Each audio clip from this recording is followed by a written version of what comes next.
Not yet. Yeah. Not yet. Not yet. Yeah! Welcome. Good morning. Welcome to the Do-Over Podcast. My name is Drew. Elliott Jams. Elliott Jams right there. We have Bar Breast Jess. I'm changing my name. Bar chicken breast Jess. Bar porker fat dumpy Jess is my new name. So Barbecue Jess. the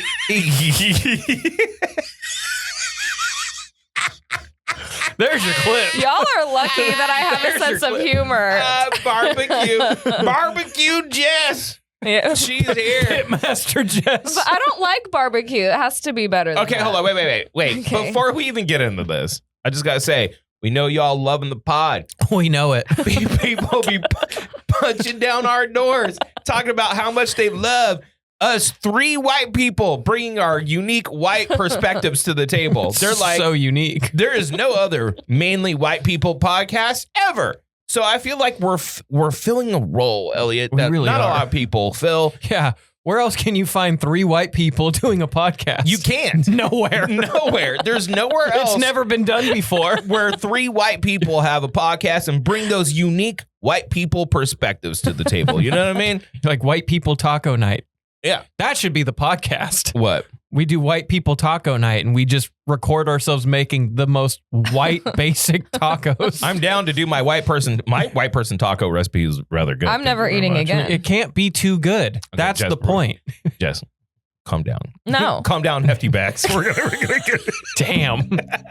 we're gonna get there. I'm never. Oh my god! I'm really never eating again.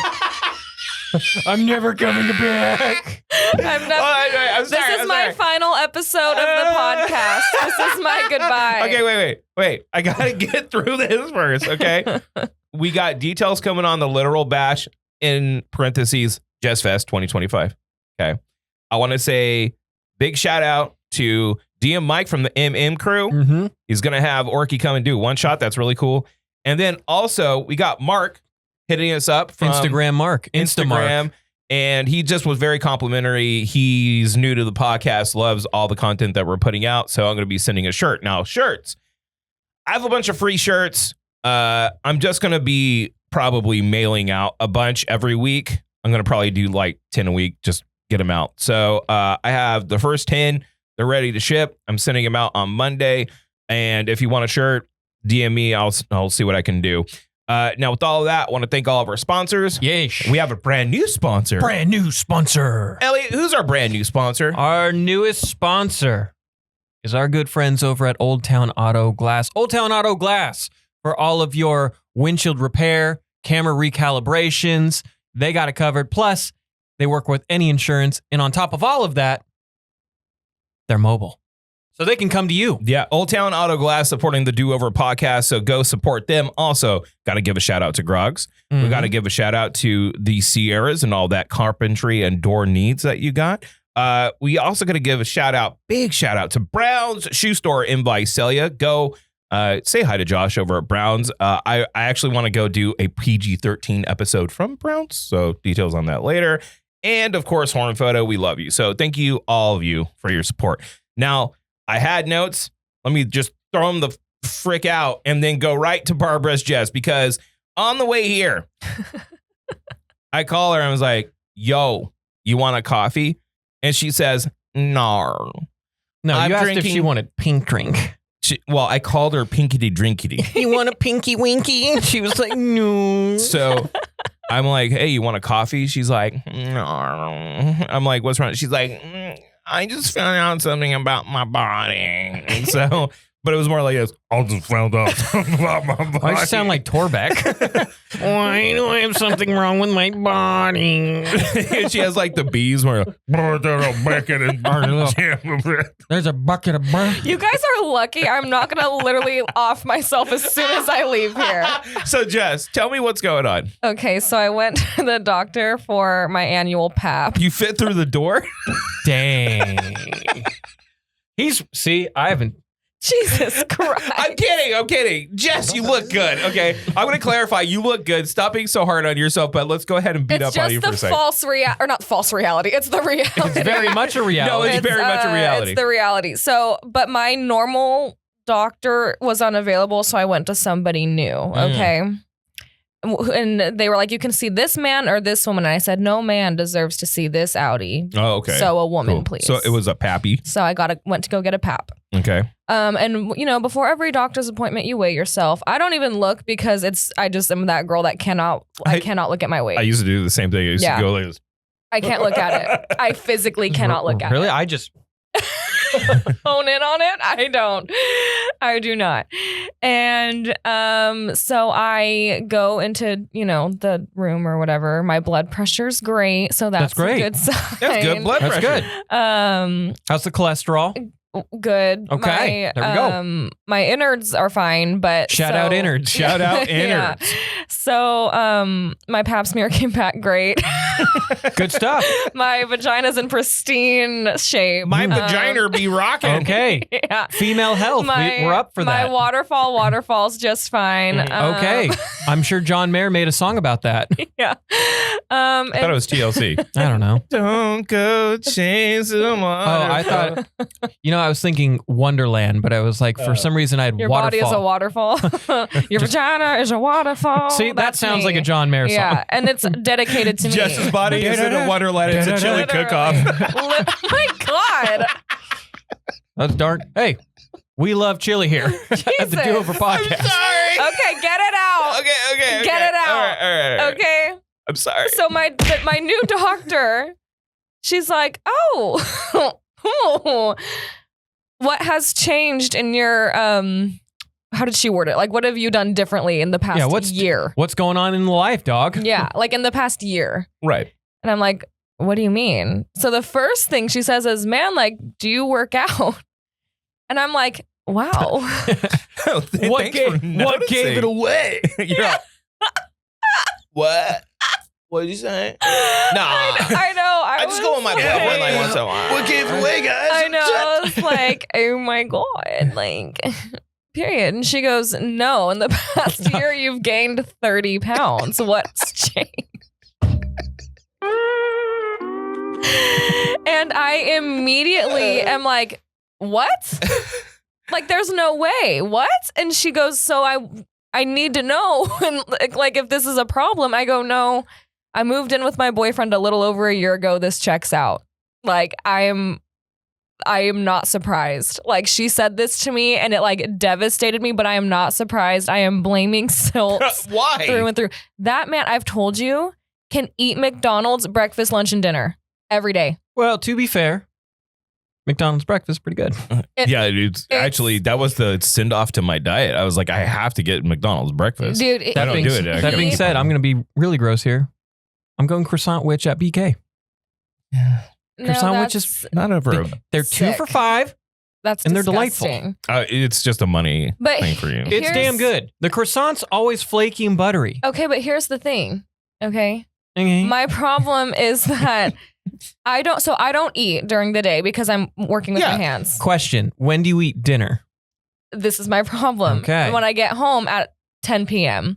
Yeah. And then you just house food. Normally, I'm so starving at that point, I will eat anything in sight. Don't put anything, it's not safe. Anything in front of me is not safe. Well, and then you go like straight to bed, right? Yeah. So you're not burning off any of the food you've eaten. So I wake up in the morning. This is the God honest truth. I wake up in the morning. I don't eat yet. I go to the gym. I go home. I might have a bagel. Might.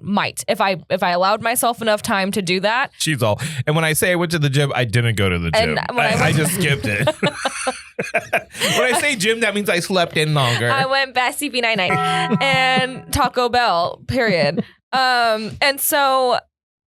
And then I go to work, but on my way to work, I always get a coffee. Okay. And it's always the sugariest thing I can think of. Yeah. And so my brother-in-law, Steven, tells me that's my downfall is I don't drink your calories and I drink them nonstop. Well, here, I got something that's going to help us. Okay. Oh, I'm not done talking. Okay. What, are you going to whip her? No, I'm going to point out the problem area. Sorry. Okay. That was a little mean. I knew I got this for a reason. That being said, you got to give him credit for having props. He brought a prop in. Listen, you got to Jess, give props to the prop. We're here to help you. How can I help you if I can't point out the areas that are needed? You look like a drill sergeant. Jess, here are my problem areas. Okay. Here. Okay. Here. Armpit? You carry a lot of weight in your armpit? No, it's you just smelly. You know the back flub, right? Okay. And then I got this, my belly. Oh, I didn't know where you were pointing there. Okay. Like, is your ween? No. Carries a lot of extra fat down there. This is okay, even though your ween is okay. Yeah, my ween works, so it's fine. That's good to know. Thank God. Congratulations, Jess. I have. You're gonna continue talking, but I have something that for sure will work. I think after today, I'm never eating again. It's working. Listen. What you're doing is working. Listen. That's true. There's two ways that you can handle this situation that is healthy, that is the right way to do it, that'll work effective or and quick. Ozempic. I'm doing Ozempic. One.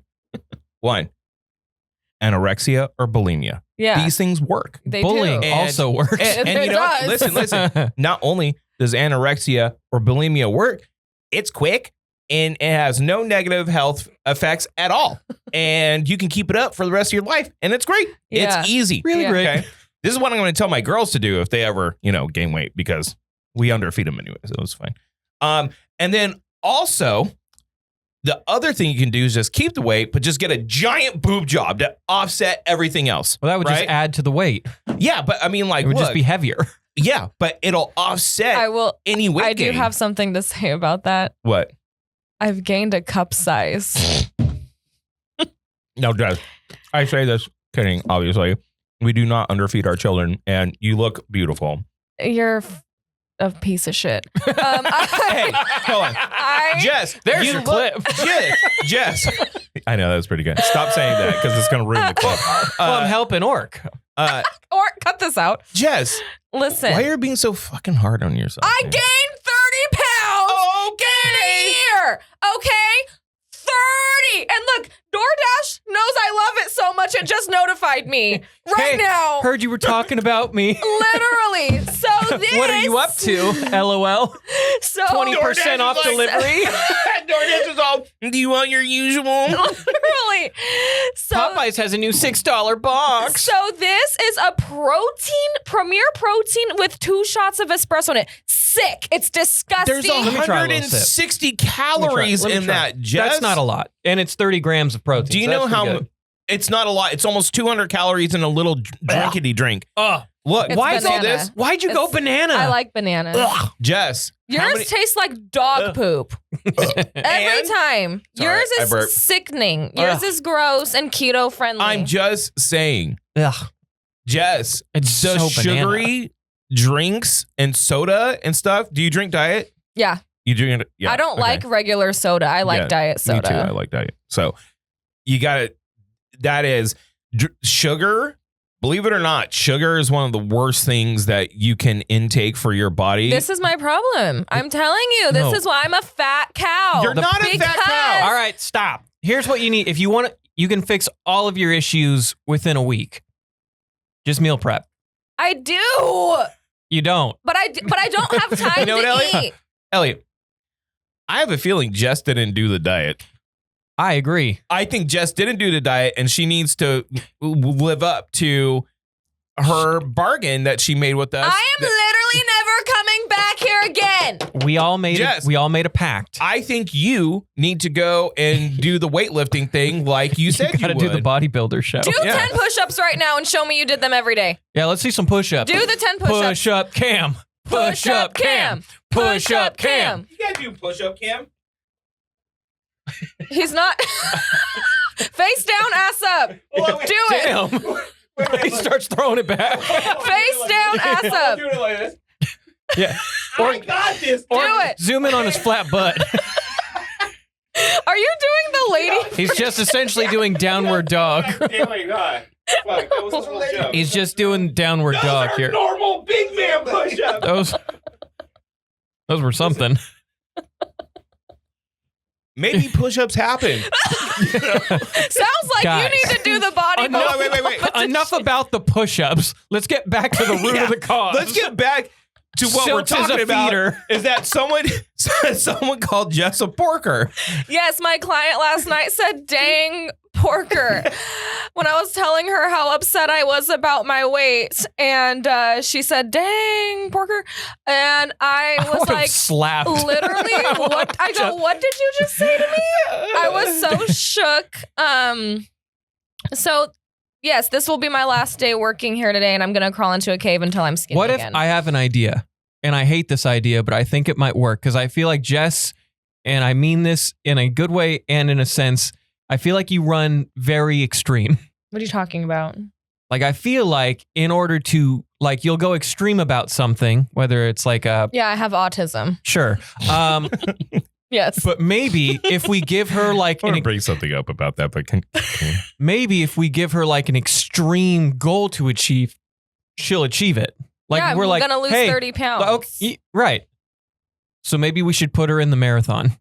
Are you freaking kidding me? I wouldn't do that to anybody because I hate running, dude. Running is my worst enemy. Yeah, I we all- have asthma. Okay, we all hate eating healthy and exercising. But do you want to lose 30 pounds or not?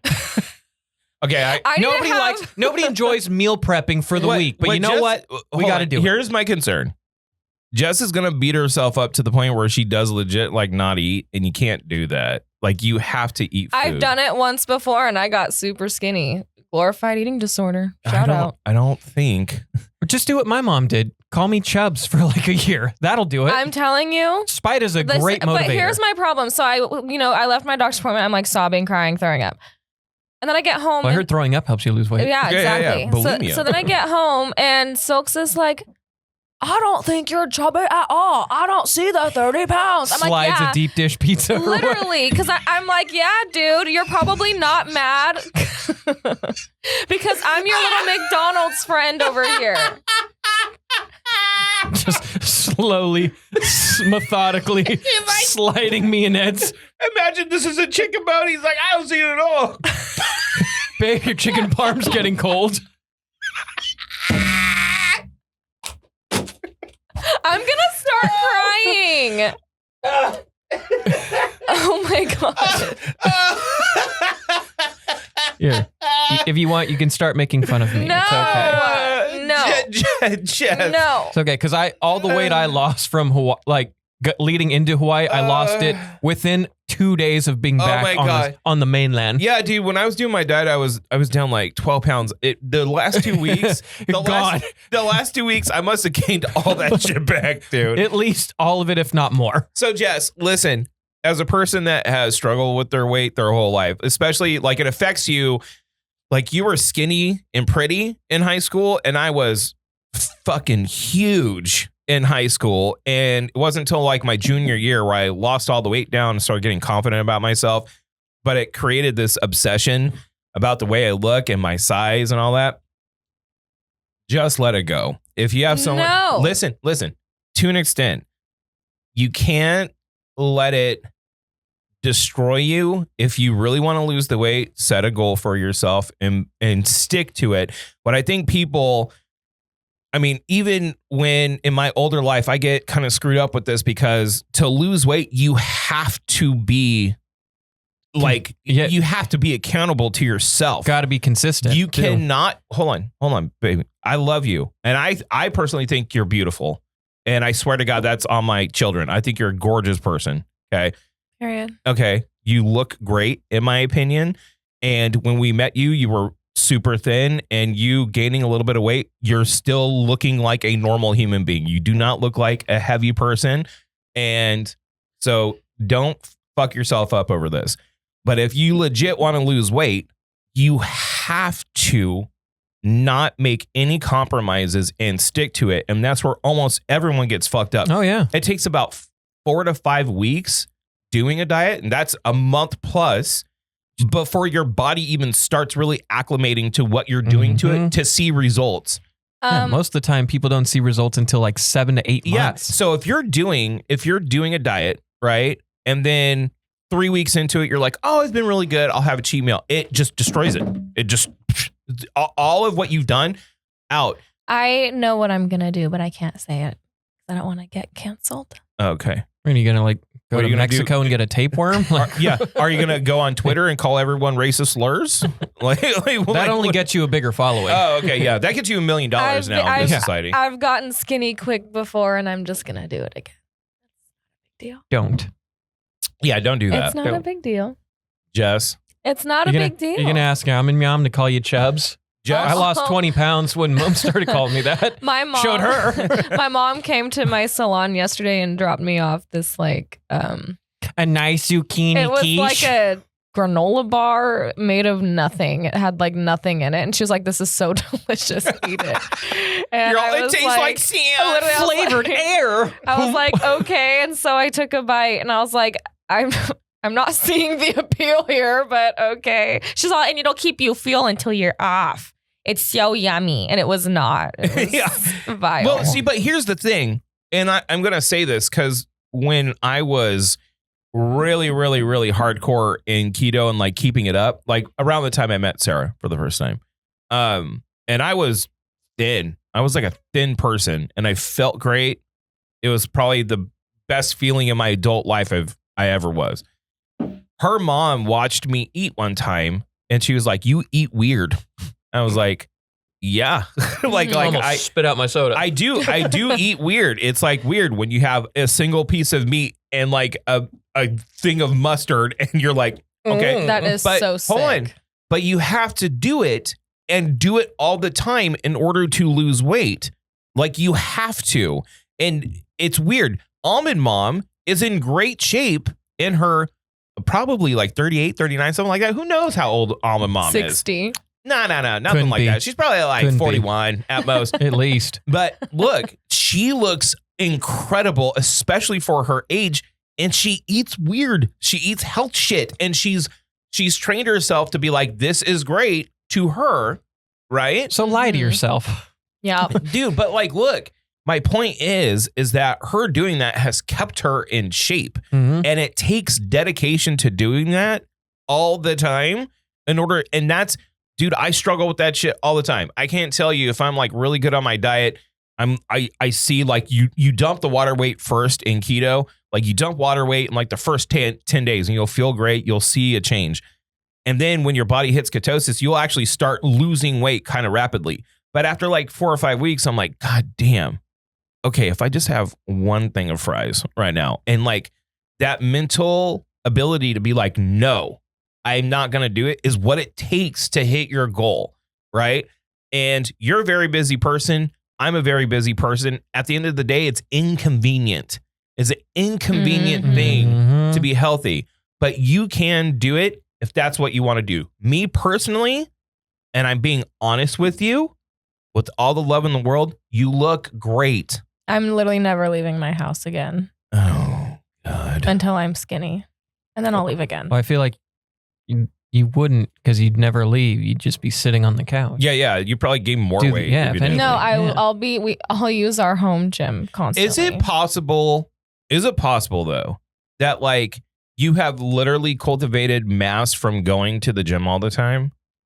Like, is it possible don't your think muscles so. are bigger? Well, muscle weighs more than fat. Yeah. Well, here's the thing. If I flexed my arms right now, you'd be so shook at how beefy I am. Well, But Give a What's your- flex. Give No. a flex. Give it a... no, Flex that arm. Let's point him out. no, No? no. But She's like, hey, little boy over there. I Little know boy. I know I've gained weight because in a year I've gained a cup size. Like that's not like a healthy muscle weight. That's like Yeah, but, like, even if- Well, you just got pecs. That's all. No. If you have like whatever layer of fat that you had in your body before, because everyone has fat on their body, doesn't matter. Some have more than others. Okay. But if you cultivated mass through like lifting and stuff like that, you would still have fat in your body. So even though like you're saying that you're just gaining weight, if your chest muscles under here became bigger, I don't work out my It would- chest. but your body, Then your body's going to get your body imbalanced. tunes, all of it tunes. If you were just doing like 100 push-ups a day and 200 sit-ups a day, the rest of your body would also change alongside the the places you're working out. It's how your body works. Yeah. So, and I'm not saying this to like kiss your ass. I feel like you being called a porker is somewhat great content for us because it's funny, but it also hurts people's feelings. And I'm telling you, I'm not saying this to make you feel better, and I'm lying to you. I think you look great. Okay. Because you're okay with a little thick. Oh my God. Yeah, I do like the thick. You do. You like a little thick. I do like them thick. That's why I said the second option is just getting like a 34G like boob job and then just keep the weight. And then your proportions. You could be one of those girls that like breaks beer cans with her boobs. They do the whole I would love that. I'm telling you, man, I got it bad for the thickness. Like that, just the way the shapes are, like, and it's been like that my whole life. Yeah. Right? I just prefer that. And it's crazy to me that like some people would see like a porn star they think is hot, and they'd be like, "Oh, she's fat," and I'm like, "No, she's perfect." Like, what are you talking about? Like, there's a difference between being fat and having a figure, right? Yeah. Like, thick women have boobs, but smaller waists, so they're Coke bottle-y. Coke bottle. They look like the vase kelp shaped. shake.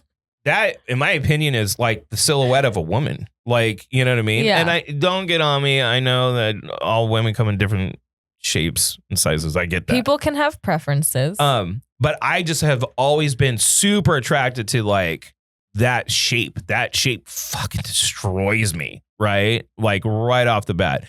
So all I'm saying is like, don't beat yourself up. But if for you personally, for Jess personally, if for Jess, not other people, and I will remind you, Silks, he's into it.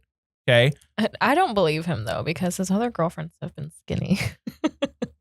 I'm just saying, if for You live with him though. yeah, if for you, Silks, to me, seems like a person that if he had a problem with it, he would be like, yo, you need to lose weight. Like straight up. Well, when I told him this was his fault, he was like, really, is it? It's not like the fact that you drink a sugary Starbucks every day.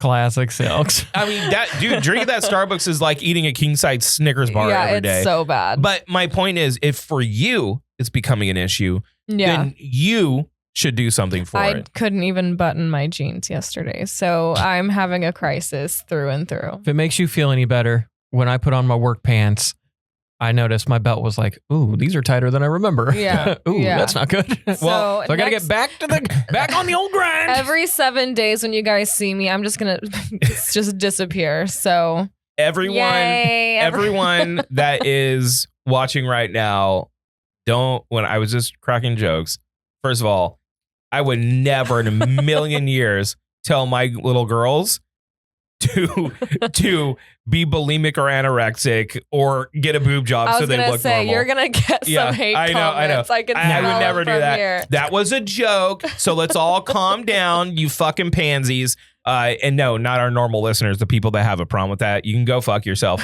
And have a sense of humor. What? Work. Sure, Drew. I would never do that. Yeah, or you could just be like Brittany Button, just be poor. Even though me and Elliott were joking with Jess, we're trying to escape the allegations of being mean, and I was like, you know what we should do? It's just funny. Before just you came in, really no. Before you came in, I was like, we should do one episode and like let her know it's gonna happen.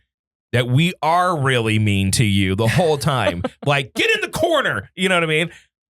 Or it's like she'd be crying in like 2 minutes or less. And I'm like, yeah, I know. Mhm. I'm Like, we so couldn't do it. sensitive. Just to show people what being mean to Jess really looks like. Because we're not mean to Jess. No. Being mean comes in all shapes and sizes, like my body. Emphasize shape. Ah, damn it. You beat me to it. All right.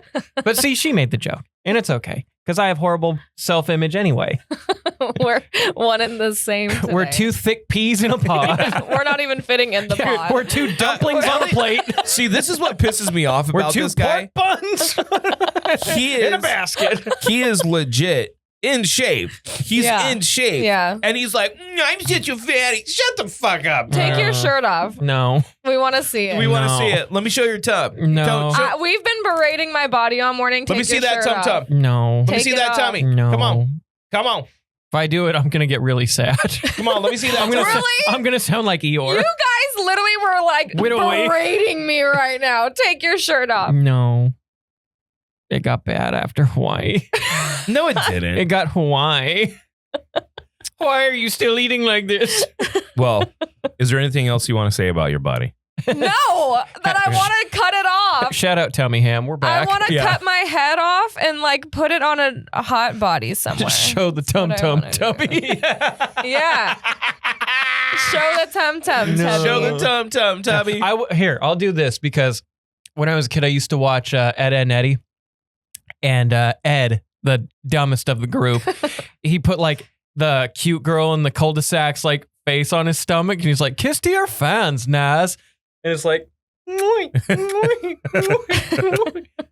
yeah. Ew, I wish I didn't do that. I don't think anyone could see it. No, they saw it. No, they saw it. Yeah, they saw it. Wait, They let me see. totally I did can't it. see it. Okay. Oh, hang on. Yeah, there you go. Yeah, there you go.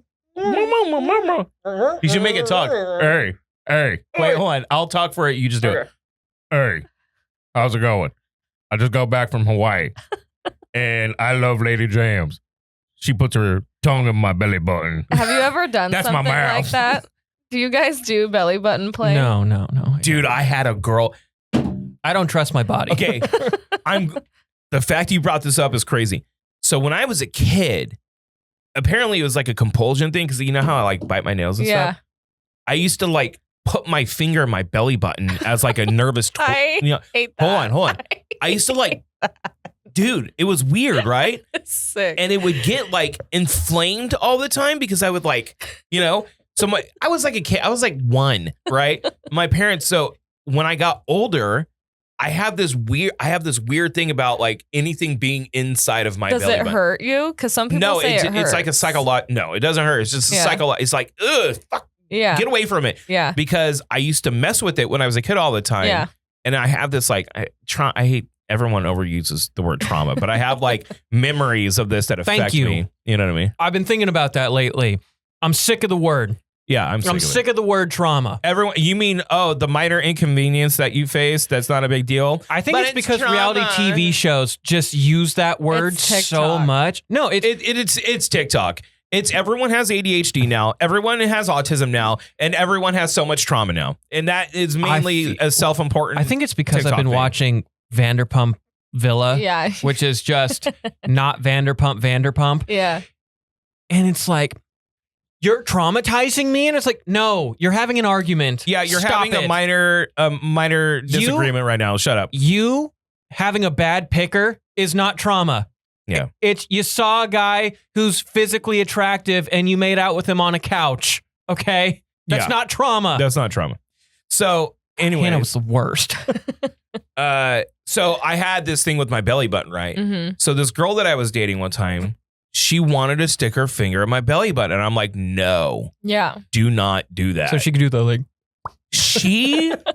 I feel for you girls, like the guys that like really try to pressure you to let you put it in the pooper. You know what I mean? Yeah. Because like I'll be like, hey, let me put it in your butt, but then I'll get denied, and it's like whatever. I move on with my life. Yeah. Some guys are really pushy, right? Yeah. This broad was pushy about sticking her finger in my belly button to the point where I was like, okay, fucking just do it and never do it again. Right? It's because you didn't want her to do it. That's why she wanted to do it. I didn't want her finger in my belly button. Hang on though.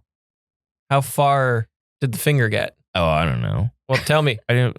Wow, you got a deep belly button, bro. Like, oh my god. I probably like this. How far? Really? Half a nuck. That's like Yeah, like- long.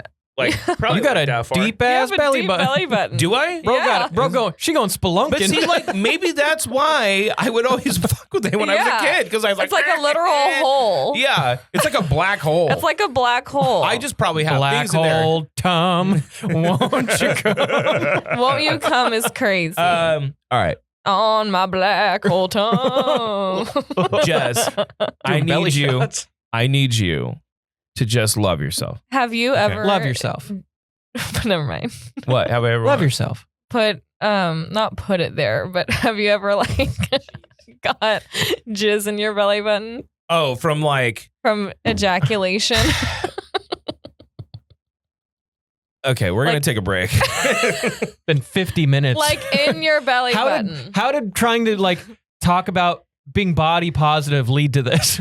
Where did we go wrong? I am being body positive. He was being a dad like 3 minutes ago in like the best way. Look, and then all of a sudden. Orc gets it in his belly button all the time, he said.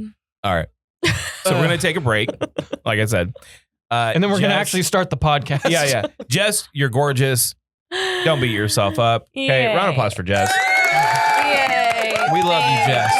As she completely hides her body underneath a blanket. It's freaking 62 It's going to be 105 degrees today. Jess, we love you. In all of those shapes and plus sizes. Dude, it was so funny when Elliott's like, "Oh, you look great." Slide the deep dish pizza across the table. If I start crying, you guys have to ignore it. Okay. Okay. All right. That would be kind of funny if we just did like crying, a cry cam. Jess is crying the whole time. We're like, anyway, so what do you do this weekend, man? She's like, we're like, oh, yeah. She does it all I'm the on time. my period. I'm emotional. Okay. All right. Look, we're going to take a break. We'll be back in like 5 or 6. All right, it's here. I hate to be the bearer of bad news, but it's about to get hot in the Central Valley. So how are we going to survive? I got some steps for you. 1, tan. You don't want to look pasty. 2, make sure you wear lighter clothes. And 3, make sure you have comfortable feet. Let them doggies breathe. So that means you have to go to Brown Shoe Fit Co. in downtown Visalia, right in the corner of Main and Locust, and ask for Josh. He's going to sit you down. He's going to give you that customer service that you cannot get ordering things on a phone, and know your budget, know your needs, and get you the exact right thing. Josh knew I had really bad foot pain. He got me some Hokas, and no joke, my foot pain's gone. Brown Shoe Fit Co. is a big-time supporter of the Do-Over podcast, so we support them, and you should as well. Again, downtown Visalia, tell them that the Do-Over sent you. We're back. Are we so back? We are so back. Now, there's a couple things I want to talk about. You can. So now you can talk about my age. All right. So you were so we were making fun of Jess. Now let's talk about how ancient I am. You know, when you're on the internet at the age of 41 and your co-hosts over here are literally a decade younger than you. No, I'm less. A little. I'm less. I'm a little more. Still less. You are a little more. Okay. So Jess is just 30 years old. What? What'd you say? I'm just being a silly boy. Anyways. So Elliott, I'd just say about a decade. And I'm like, man, I am getting old. I have the midlife crisis going on. Yeah, but you won't do it in a cool way. Like, get the Corvette. I know. Shave your head. I know. Be Walter White. Speaking of shaving head, I wanted to shave Orc's head on stream, and he said no. He doesn't have hair.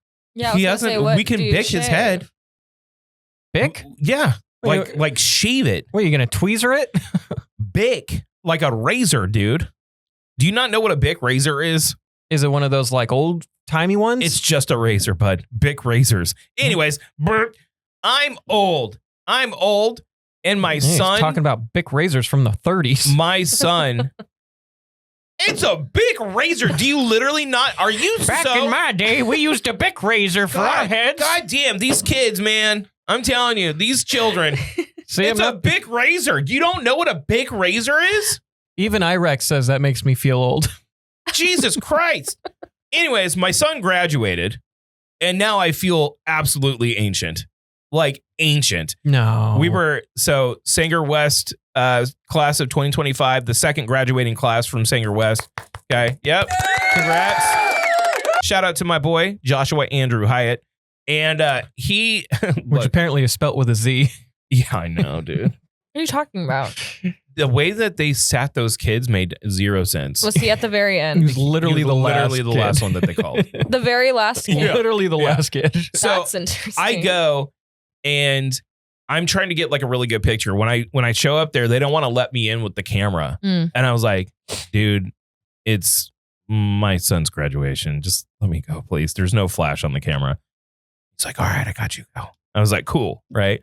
So I'm standing there, and you know, it's not the biggest class. There's only 300 seniors. So it's not the biggest class in the world. And they start doing like their, you know, speeches and stuff with the valedictorian and all the people. And I didn't want to be mean, but the first person that came up to do the speech, full rides, it's a full ride scholarship that she has to Stanford. Ooh. Okay. And her speech, I was like, boring. Was it really long? I think that schools, it wasn't really long. Schools probably go overboard on looking at whatever they're going to talk about, like what they write out. Mm-hmm. But it was legit, like really kind of the most basic creative writing exercise you could do. And I didn't want to talk shit, right? But in my head, I'm like being judgy. And I'm like, don't judge these kids. This is their time, right? You literally got a full ride to Stanford. Yeah. Writing skills isn't the reason. Yeah. But like, it was fine. And it's just, I got this wave of emotions because I didn't properly graduate high school. I tested out, you know what I mean? Because I got in so much trouble. I did not get my GED. I got a high school diploma, but it's like, I had one shot at that. Like if I would have had to have gotten my GED if I failed this test, which I did not. I crushed that shit. But I started going to college when I was 17, right? Because I was, I got booted my junior year for threats of violence, which that's a story in and of itself. Went to Gateway, completely did nothing at Gateway because I was just high, drunk, and chasing women around. So when I had the opportunity to test out and go to school, that's what I did. And I did not properly graduate high school. I didn't get to walk. I went to the graduation because my friends were still in high school. And I was there when they were walking. But I did not walk myself. So the fact that my son got to walk, I had this immense feeling of pride, right? Because Josh was not the greatest student because he was much like me. He was just lazy, right? Sure. But he really upped his game his senior year. He really got on track and got focused, and he has kind of a plan of what he wants to do. So I have this immense amount of like pride that he walked. The moment I walked out there, I'm like, you have an adult son that's going to be in college that will be 20 in less than 2 years. And I feel ancient. I feel old. And then I start thinking to myself, God, am I like too old for this? Am I too old for the things around me, the things I like? Not in the slightest. You had a kid young. Yeah, I was young. You're a young dad. I was 21 when he was conceived. I think I was 22 when he was born. Yeah, dog, you're young. I don't know. I feel like old, if you were having this conversation and you were like 55, I'd be like, yeah, dude, you're ancient. You're a bag of bones. Like you're going to be retiring soon.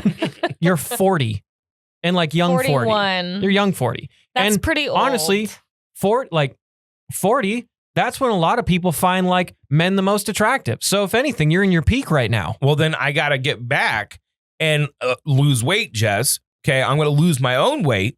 Did you hear he just said, lose weight, Jess? I'm talking about myself. No. Talking about not himself. about you. No. I'm not talking about you. I You know what? heard you. It's been very Drew and Jess heavy. When are we going to get back to me? Hold on. I went and gave off air. I gave Jess a hug, and I was like, "You need to love yourself." She's like, "You feel guilty." You do. I know you. I know you feel guilty. I don't feel guilty. You do. I can always tell when you start to feel guilty. Can't you tell? Because he'll be like, "You're fat," and then he's like, I didn't mean what I said. He takes a didn't mean it. No, Drew, he'll take a vape break outside and he'll just ponder. I did things wrong again, didn't I? No, I knew it when he got up and he was like, come out here with me, Jess. But honest to God, if I get up, I don't know what's on this chair right now. So I'm like, I'm not going to get up for the foreseeable future. I come from a class of broadcasting that like everyone and everything is open game, and anything about your life that can be made fun of will be made fun of until it dies. And then they're going to resurrect it and make fun of it again. When I was a fat kid in high school, my friends would make fun of my weight like nonstop until I lost all the weight. Like I come from a class of like people hazing's not the right word because it's not like hazing, but like people talking shit is not only the way that they show that they love and care about you. It's something that you need to shoot back at them with in order to gain a personality. It's also, at least like I think for Drew's generation and my generation, it's how friends communicate. Like, is it probably the healthiest? No, probably not. Is it what you remember the I most? just a girl, so that's why he gets guilty because I'm not one of the bros. Well, and I I also don't want you to be so hard on yourself that you don't love yourself. No, yeah, I'm that's just- our job. No, I'm just literally Yeah, gonna be bulimic. that's It's our, not a big deal. It's our cross to bear. You know what I mean? yeah, to be hard on you. Jess, can you see the little recording bubble? I swear to God, the camera's black. Oh, sorry. I don't know what I'm looking for. We're a mess today. I don't know. We're about to come back and be like, well, we're doing that all over again. I Okay. would have then said no. Yeah. Thank So you. I'm struggling with my age a little bit because I'm like, man, I am old. And now, I mean, you could be one of those like Spartan race people. no. Okay, you could be No. a pickleballer. No, I am just a gonna get. pickleballer. I want to play. pickler. I want to try it. We play almost every Sunday. No, The picklers. I want to try it. We play with my parents and Silk's parents. I want to get in on this. Can Team Elliott and Drew come play? I ain't playing no damn pickleball. Come on, man. Man, no.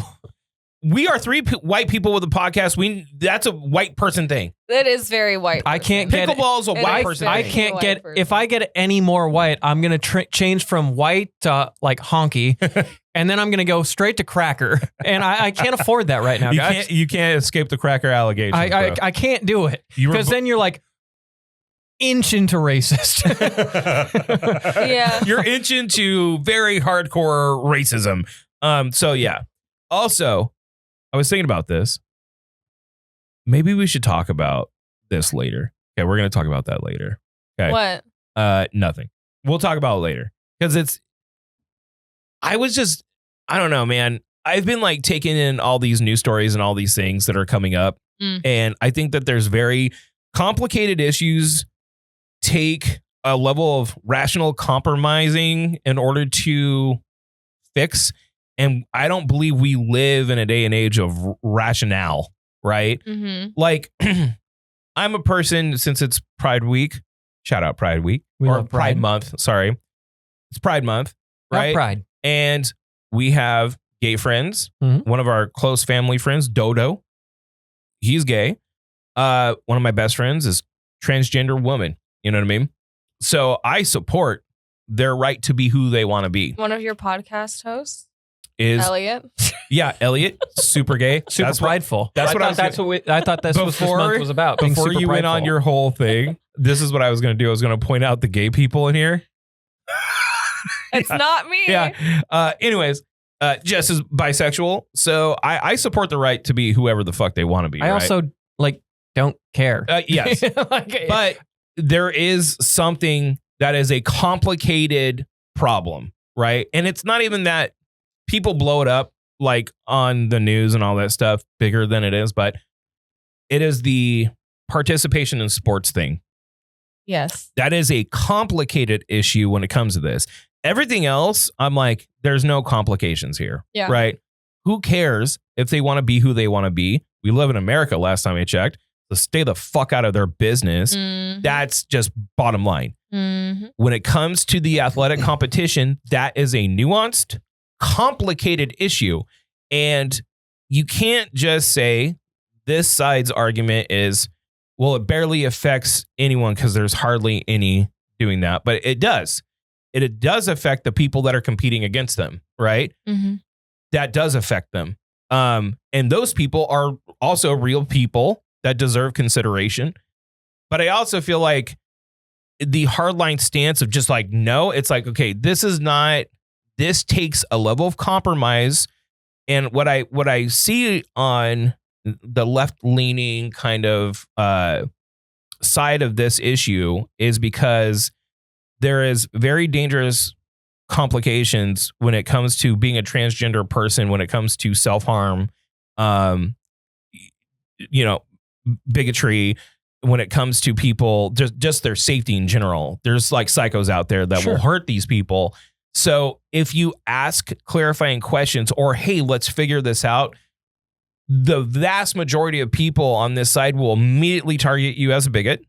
They'll immediately target you as, oh, you asked a question, you're just this, right. and this. You don't actually care. You're No. just, yeah, right. This is an unhealthy way to approach these things. So if I, as a just straight white guy, right, was like, hey, well, that seems to be a complicated issue because it is affecting some people, right?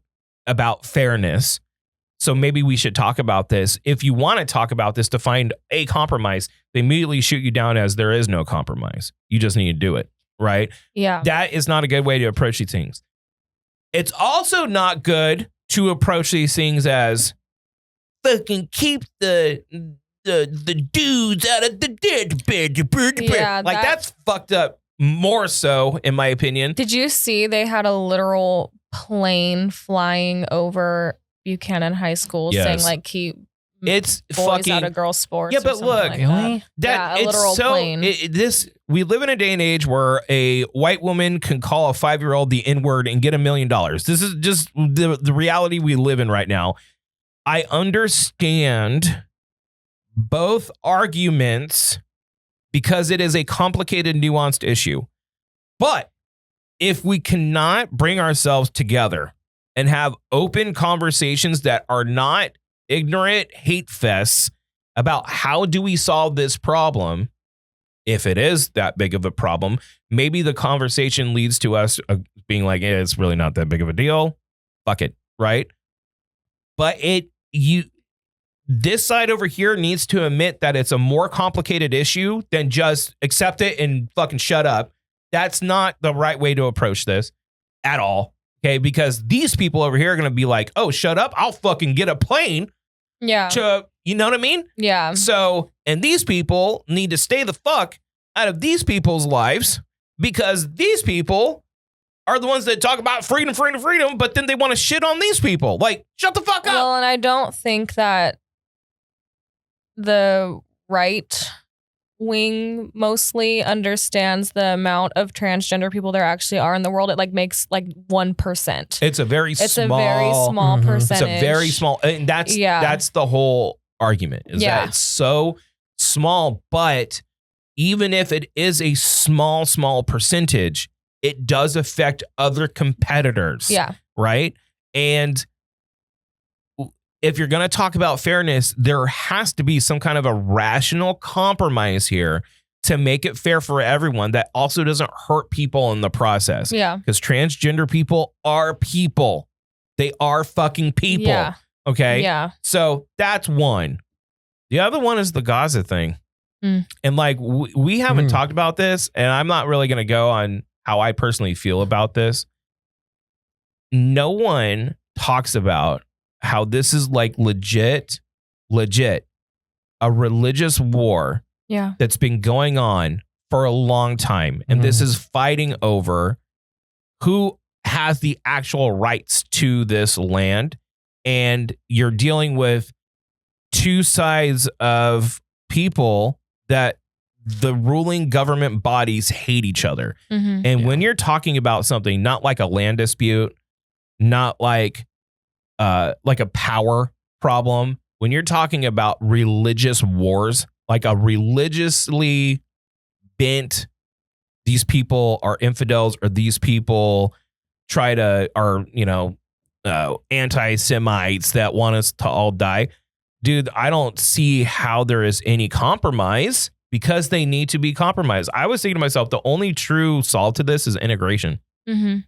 That's the only true solve to where like they all just live together and like you either buck up and love your neighbor or because one of these sides are gonna just destroy the other one. Well, and it's just it's sad at the end of the day. It's sad. Yeah. Because it's incredibly sad. Yeah. And I mean, there's no way there's nothing I can say that could solve it. No. I don't know how to approach that, because it's just heartbreaking. And then you see these kids that get affected through all this, and it's gut-wrenching. The kids and the innocent people, specifically in Palestine, is what's so fucked up about this. Yeah.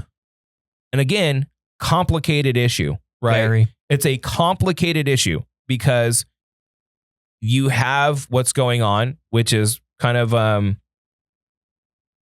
anyways, we're not going to go into that. What I'm saying is that the issue to solve this problem is complicated. It's complicated. The Twitter justice warriors talking about genocide, and then the other people talking about, no, go fuck yourself. Fucking who cares? We're going to have a golf course there. These are not rational takes. It's not a rational take because all this started because of a very devastating terrorist attack that killed more than 1,000 people. Mm-hmm. That's what brought this on. And if you're saying that the level of their response is justified or not, that's a conversation for a different day. But the core issue of what's going on is that Palestine has a government that was elected in that says all Jews need to die everywhere. Okay. Largely because of the way that they have been treated by the Jews in the area. But they also believe that that land does not belong to them. And there, it's a very deep religious connection to this place, Israel. And then you have Israel, who is, by the way, the most progressive Middle East country in history, but also is backed by many, many, many superpowers. Oh, yeah. As an ally. One of the most advanced militaries on the planet. Yes.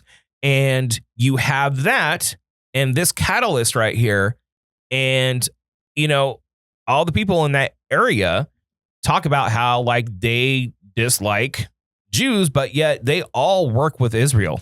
All of them work with each other. United Arab Emirates, all these places work with each other. So it's kind of devastating that you are starving. It's not kind of, it is horribly devastating that kids are getting starved out there and it's fucked up and it needs to stop. Like, it's completely fucked. And I'm sure that there has been some horrible shit done by Israelis to Palestinian people all throughout history, and also Palestinian people doing horrible shit to Israeli people that are also innocent. A lot of innocent people are getting caught in the middle of this. But when you have a religious war, it's not like, hey, it's not like the Ukraine-Russia situation, which is like, we're just taking back our shit. You know what I mean? Trying to, at least. They're trying to, but this is like a war, and as fucking unjustified and fucked up as that is as well, that's just like a dispute. When you have people that are talking about their deity, their religious beliefs, their religious holy connection to things, it does not end well. It will never end well. And I think that this is a modern day look into what has happened all throughout history, and it's horrible. But it takes rational minds to compromise to find a fix. And you're not going to find those rational people on Twitter. You're not going to find those because everyone has their takes, and it's just going to get worse and worse and worse. And these are complicated issues that need complicated resolutions. You know what I mean? It's just, it's brutal. It's sad. And there's no, I do think it's important people know about what's going on. Yeah. I think people need to be informed and inform their own opinions, whether it's something we agree with or not. At least you've taken the time to learn about it, learn about the cultures, the dispute behind it. I think that's the most important thing anybody can do about any dispute. Learn about both sides and try and find the compromise. That's all you can do. I think the true only compromise is them all living together. It becomes one nation. They all have to integrate.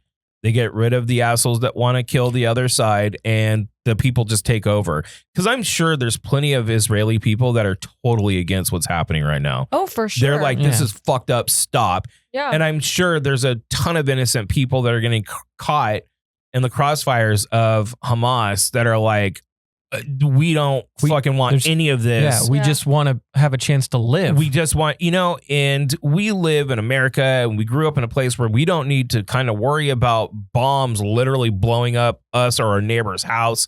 So that's just going to affect those children, and it's fucking horrible. Like, it's horrible. War is horrible. War is horrible. I think the only solve to that is that it then becomes everyone's land. It is, you live together now. Good luck. Israelistine. Yeah. Like that's the only fix. The only fix is that everyone just lives together. And now it's like America, dude. Well, if you think you think about it, like in every rom-com and sitcom, whenever the butting heads end up moving in together, there's always some wacky shenanigans, but then they always fall in love with each other. Yeah, dude. Like, it would be hard, I'm sure, because there's a lot of deep-seated hate. But like, look at, and we'll end on this and then we'll move on. But like, look at apartheid South Africa, right? And how they had to kind of solve that situation was to forgive the people that did horrible shit.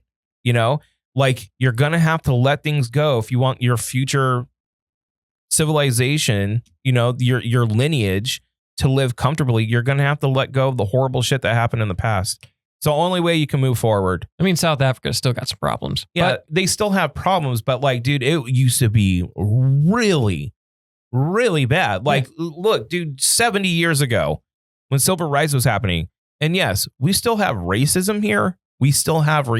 You can't combat racism on fucking Twitter, so to help you out. But what you can do is kind of be like, okay, well, we're all together now.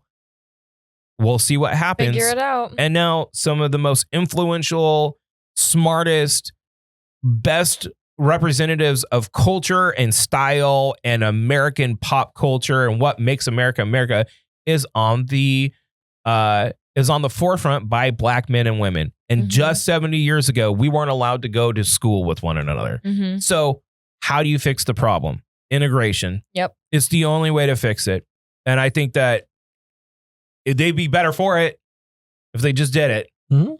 So, but again, we're not going into the specifics of how we feel about the situation. It's just like, hey, there is a solve here, but it takes rational people to come up with rational answers. Now, talking about irrationality, Elliott, true. why don't you go ahead and talk about the Switch 2 line? Oh, okay. Do you mind if I like take a nap? No. You'll like this one because this is very Elliott. Allow me, Elliott. Oh, okay. I thought, you know what? Allow me, Drew. Allow me, Elliott. Well, you've been talking for the last 40 minutes, so allow me. So here's how it goes. Taps and takes out now. Live, me, Eddie, because somebody forgot their mic. Not me. Oh, yeah? Elliott. Oh, yeah. Oh, yeah. okay. I forgot Yeah, it. Yeah, yeah. I forgot. That guy right there. I forgot the third mic. I don't right. love that you have that. So we're doing taps and takes. Drew doesn't have a mic, so he's doing whatever outside talking to Royce. I don't know. No, I had 2 mics. I thought I had 3. There you go. I forgot that I didn't bring the third. How much of your vape did you smoke that day? All of it. Did you have whole to tank. get a new? Yeah, the whole tank. Whole tank was gone. Yeah. So, but in between, like we're talking, Drew comes in. He's like, Elliott, I got a proposition for you. He said it real slime-like too. He's Sure, like, he did. It's like, what's up, slime? He's like, Yeah. I got a proposition for you. Right now, listen here. Yeah. Switch 2. My son's graduation. Which one's more important? I'm on the fence. But would you wait in line for me? And in return, I'll give you my Switch for 7 days. And I said, no. He was like, hold on. I'm not done. Why is he talking like I don't know. Ask That's him. what you got to get if you're going to be a slime ball and propose slime ball things. Oh, You got to yeah. talk like a slime ball. Ask him. I don't know. I wasn't the one making the noises. And he's like, all right, fine. Donkey Kong. And I was like, DK? He's like, Donkey Kong. How about I buy that and I let you play it for 5 days? I said, It's pretty good. Pretty 12 good deal. I said 12 days. 7 days. 10 days deal. All right. With a toothpick in his mouth, flicks it on the ground. I was got like, a that's corner and I was flipping it in the corner. And he just like flicked his toothpick on the ground at Groggs. Like, that's not cool. But he's like, all right, you got yourself a deal, but you got to wait in line tonight. I was like, all right, sure, no problem. So I get food poisoning You the do? next day. What did you eat? Me and Lady Jams took her mom because she flew in from Seattle to visit for the week. She wanted to do Chili's. We shared a plate. Both of us. 3 a.m. Lady Jams is throwing up, sick as a dog. I'm so sick. I get like my work's like, just go home, dude. Like You got sick at work. I was sick at work and to the point where like, just go home, Oh, man. Like, God. you're sick. You were throwing up? Just body not great. Oh, all right. God. Just That's my worst nightmare. right. And Oh. so they're just like, it's dead. Go home. All right. And I was like, thank God. So I go and I like Drew, of course, like, so what time you gonna be there, Mac? Like what, 5 p.m.? It's from 9 to 11. Oh my God. And he wants me there 4 hours early in the Fresno sun. All right. And I said, hang on, As hang you're on. having I'm this telling story time, all right? issue. Okay. And I'm like, I'm going to be there around like 8. What? What do you mean 8? I was like, yeah, I'm going to be there an hour early and it's going to be fine. So it's around like 7:55. I'm heading Hold on, over there. I'm taking over right here because this is and then I'll let you go back. So let's bullet point the deal. Okay. God, I can't with that. Elliott is going to wait in line for Drew because it's his son's graduation. He's not going to miss that for the world. But he's going to say, no, I didn't. He's going to solve my problem He about did say being he didn't want to go to that graduation. He was like, I don't want to do that. I didn't say no, that. He did. He said he'd rather do anything else. My God, she's such a liar. Liar ass. He was like, I mean, like, it's not even a college graduation. Yeah. He was like, is it that big of a deal? Anyways. Honestly, no. So, okay. Elliott's going to wait in line for Drew. Yeah. Save his spot. Okay. Drew's going to come, take over. And the bargain was let Elliott borrow the Switch for 10 days when Donkey Kong comes out and let him play it. Donkey Kong. Done. Say it like that. Donkey Kong. Okay. You have to talk like that for the rest of your tangent here. Okay. Anyway. So then I was like, hey, when you going? Which I'm thinking like 6. Like when he gets off work, he'll go wait. Right? Diabolical. He was like, no, 8. Lazy it. Okay. 100 degrees, Hold on. mind you. Then I show up. So after the graduation, I roll in and I'm walking in and I'm like, yo, where you at, dog? He's like, oh, I'm right here. Oh, yeah, line back. And I look at the front. There's 2 lines, one here and one there. I'm like, why is there 2 lines? I'm like, oh, Christ. I knew before I even looked. I walk up to the front. There's one line for day of purchase. There's another line for pre-order pickup. Guess who was in the wrong line? So he didn't even let me tell the story. Okay. Guess who's in the wrong line? Okay, take over. But were you also having food poisoning? But this is just the beginning. This is just the beginning of the story. Go ahead. Sounds like you really want to take over here, bud. No, it's your turn. Make him clap every time. He waited in the wrong line. So here's the thing. Okay. So I'm in this line, sick, sweaty, because it's still hot here in Fresno. He was fine. Oh, yeah? Because you were there. Anyway. You were fine. Were you like having to clench your cheeks? No. I was just like, Thank God. gross. Yeah. I just felt like a sweaty, hot pile of meat. It just felt gross. But as I'm waiting in line, Mario comes out.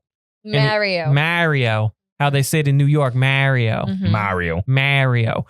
And he's like, what are you here for? I was like, here in line, I'm here holding my buddy's spot in line for the Switch 2. He's like, Switch 2 bundle? Okay. Hands me a ticket number 53. I was like, oh, is this just for the Switch? Like, yeah. You have until 11 to buy it tonight. Really? Well, you don't say. Oh, really? And so you don't say. I send a little screenshot to Drew. I was like, you literally could have just bought it tonight. No issue. Drew then shows up and he's dressed to the 9 even. I was quite proud of him. Dressed up very nice. He's like, well, where are you?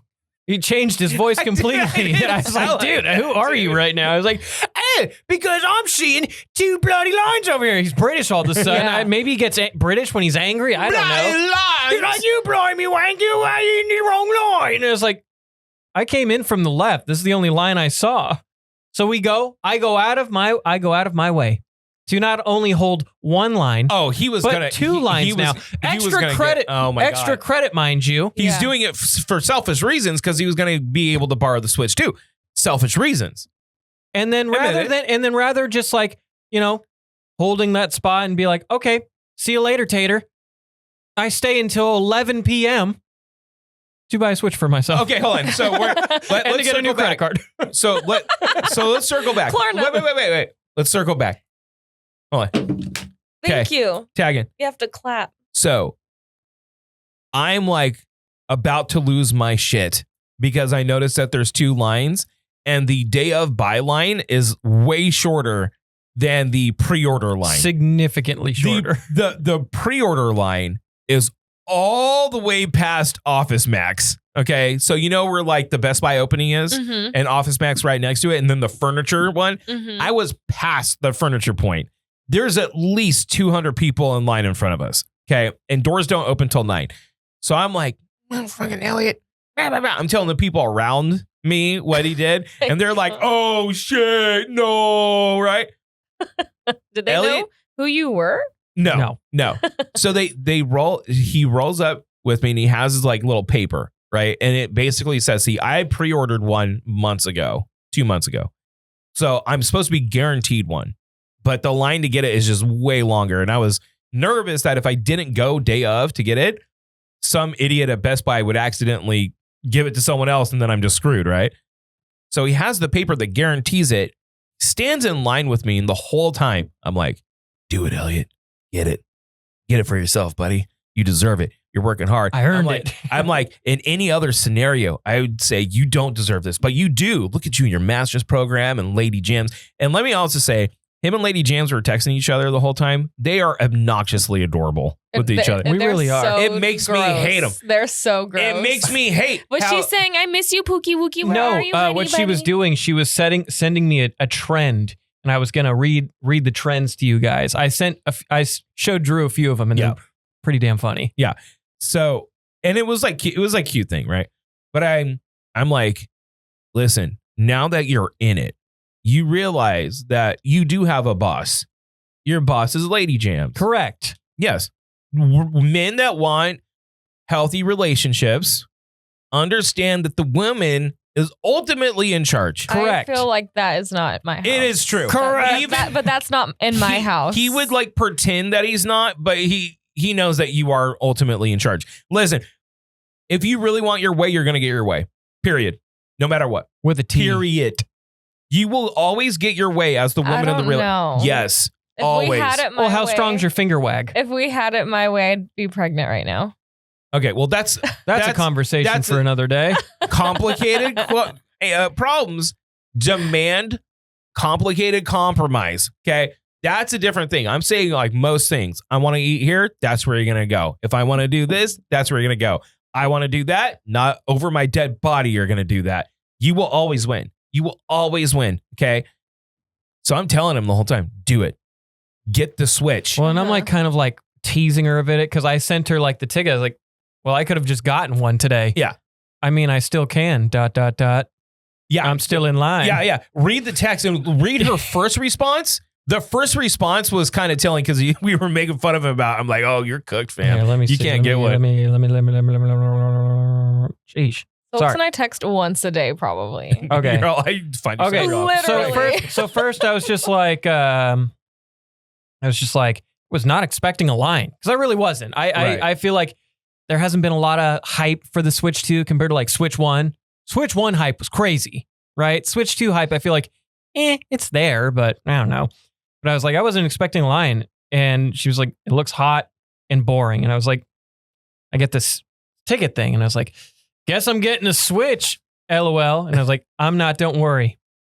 Or will I? So he's poking right now. He's trying to see what he can get away with. First thing, did you? That's all she said. Yes. And that is a scary response. Yeah. Mhm. That means do not get a Switch. And like she put LOL behind it, but we know there wasn't no LOL. I know there is. LOL. She was not, in fact, laughing out loud. No. I thought about this. LOL is just how millennials use a period now. Right. It's just LOL. No, you're right. LOL is just period now, right? Yeah. And I was like, period, LOL. Not yet. I can come back whenever before 11 if I want one. The ticket's good for tonight, so I'm just talking with Drew. Cool. That's not cool. Also That's not, in fact not cute. Yeah. No. That is the, hey, if a woman says she's fine, she is definitely not fine. Cool means definitely not cool. Yeah. However, the line kept them moving. Yeah, the line. Elliott stayed with me. To his credit, he was hanging out with me because in his head, I know, even though he waited in the wrong line, would have made that contract null and void. If anything, I'm so committed to you that I waited in not just one line, but two. He did wait in the line with me, so I've been giving him credit, but the whole time I'm like gassing him up, dude. Yeah. Like, dude, just go. You deserve it. You're going to be doing all this stuff. You need a way to relax. Get a Switch, blah, blah, blah, blah, blah. So we're getting to the end of the line. Okay. And he asks Lady Jams. I was just like, we're almost at the front.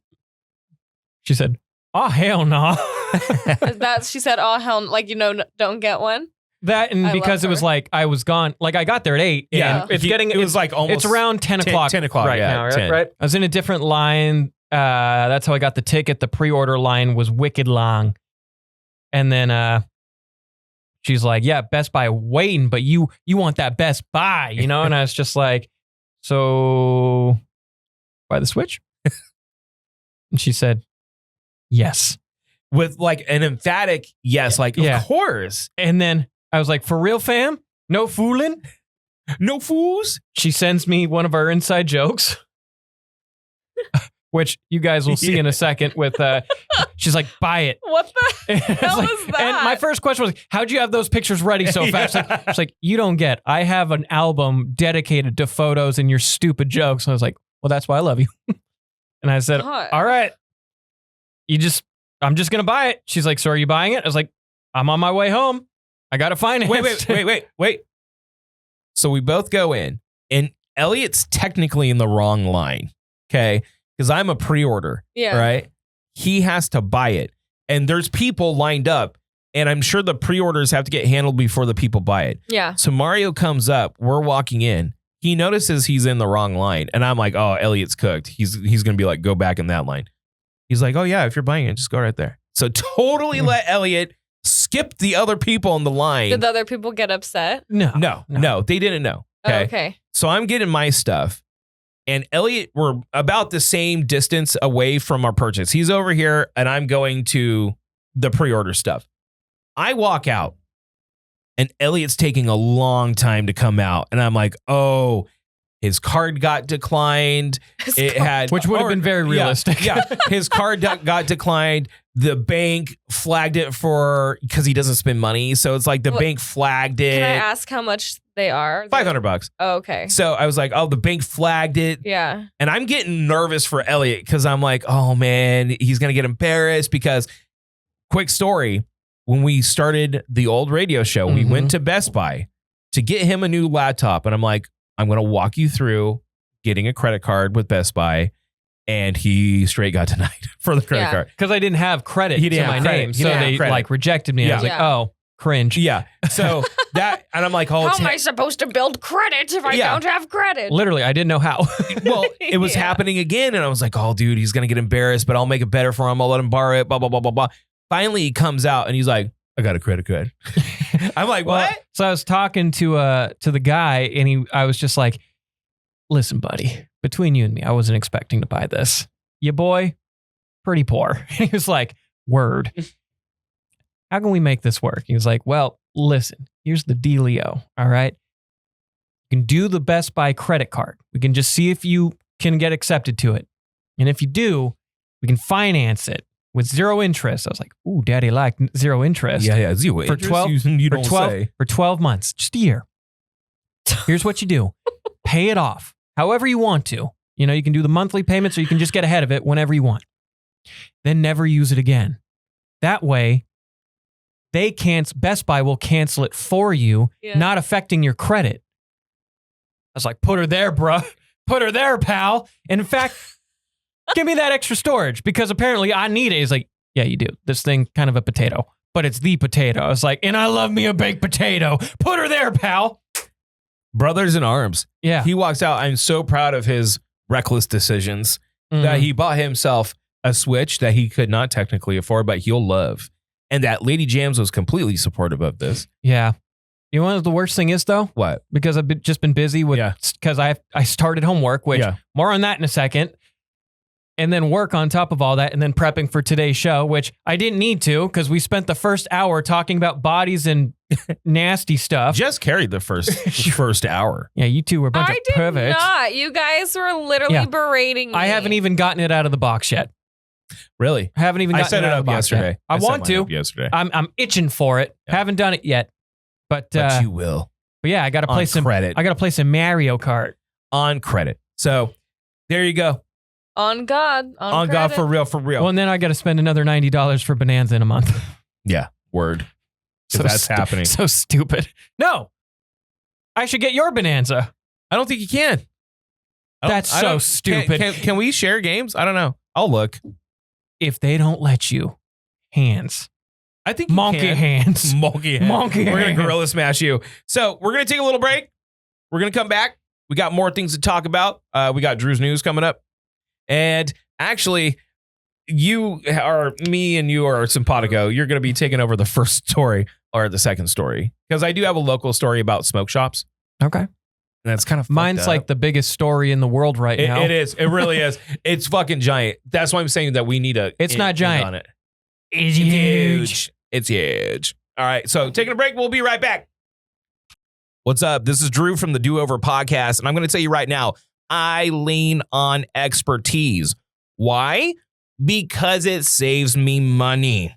Here's a true story. When I first got into cameras, I watched a couple of videos online, did a Google search, thought I was buying the right thing, went and invested almost $1,000 into my very first camera, realized quickly it was not the right thing, went to Horn Photo, got it all in line, and then boom, I'm on my journey to actually being a photographer. And throughout the years, I've really leaned on Horn Photo as being one of those outlets that we are so lucky to have right here in the Central Valley. And they are the official equipment sponsor of the Do-Over Podcast. They're right there in the Bellagio. All you have to do is walk in, tell them that the Do-Over sent you, and they will get you right on track. Maybe you're trying to take stills, do creative content, you want to do live streaming, whatever it is, they have a camera for you.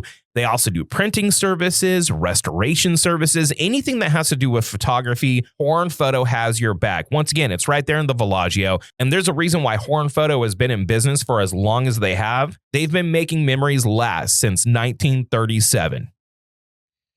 All right, and we're back. I do that all the time when I'm working, when I'm going in the kitchen. I'm like, give me minute.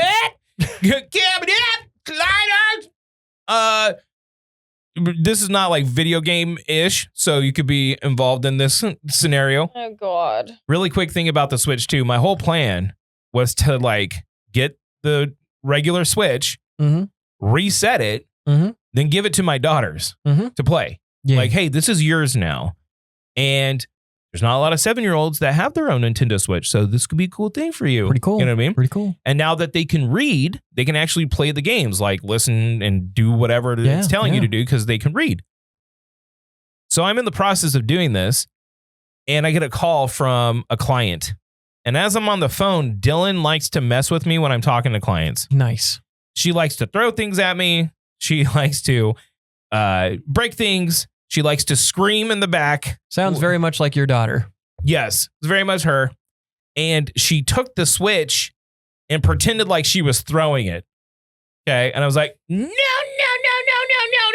And then I was looking at like how they treat their iPads. I'm like, maybe we shouldn't do the Switch. Gotta earn it. Gotta earn the Switch. You gotta earn it. You gotta earn it with behavior. So it's true. When that happened, I was like, oh my God, Dylan, you're not mature enough for the Switch. Did you yell at her? Because aren't you supposed to not be yelling at the kids? It's not like yelling. It's more so, oh, we think this is okay, Dylan. You know, it's one. Oh, you won't play, Dylan? Oh, cause we can play. Yeah. Oh, you're a little bit not mature enough to handle the Switch, Dylan. Oh, you think you're real clever with that? You think you're real slick like that? I struggle because I love my children so much, and I love Dylan so much, but some of her behavior is like baby. On a scale of 1 to silly goose. How do I put this? She's you as a little girl. I know, but it's like... Just like a father. She's just like a father. She's going to be working the docks. Yeah. That's been my vocal You're going to be working the podcast for the rest of your life. You're going to be podcasting just like your father. I'm never going to be like my father. I'm going to make a name for myself. Honestly, I struggle. And like, I'm going to be real with you. Like, I don't want to dissuade her from being herself. Right? Because she's just like a father. No, I don't want to be like shaming. I also think shaming as well as trauma is overused, but it's not like shaming, but it's like, hey, don't be who you are. But if this is who she is and she doesn't correlate what she's doing as a problem, then me telling her to not do that is almost like me criticizing her personality, and that's her. And it fucks me up.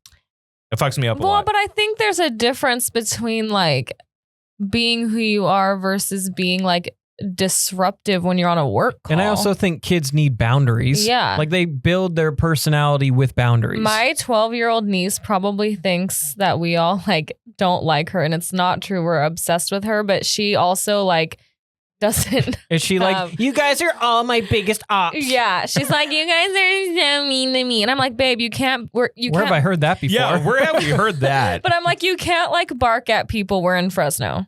She does that. There was one time we were in the car. What and bark does she do? She'll like row, row, row. Like she like gang.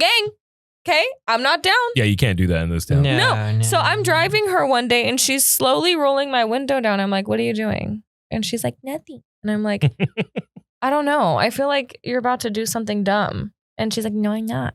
And then now I know you doing something dumb. And then rolls her window down and starts literally barking. And I'm driving. I grab her and I yanked her. I'm like, get in the car. I'm like, have you heard about like gangs before? Right. And then I had to give her a whole spiel. Lesson? Yeah. And so then this was, I think, last year. And it was during football season, and my mom went with her to a football game, and the gang was outside, and they were barking at each other. And my mom was like, "This is what Auntie was talking about." Like, and she was like, "Oh my god! Oh my god! I was so close to dying." Yeah. No, she barked at them. They're probably out. Yo, what's up? She one of us. This little pup, part of the pack. Before we get to Drew's news, I want to ask you, because we didn't get to this last week. You said that Silks gave you a yucky call. Yeah. What was that? Pretty damn yucky, man. Can I tell you who we were with? Sure. His boss and his boss's husband, who we love her so much. I do her hair. She's like one of my favorite people on the planet.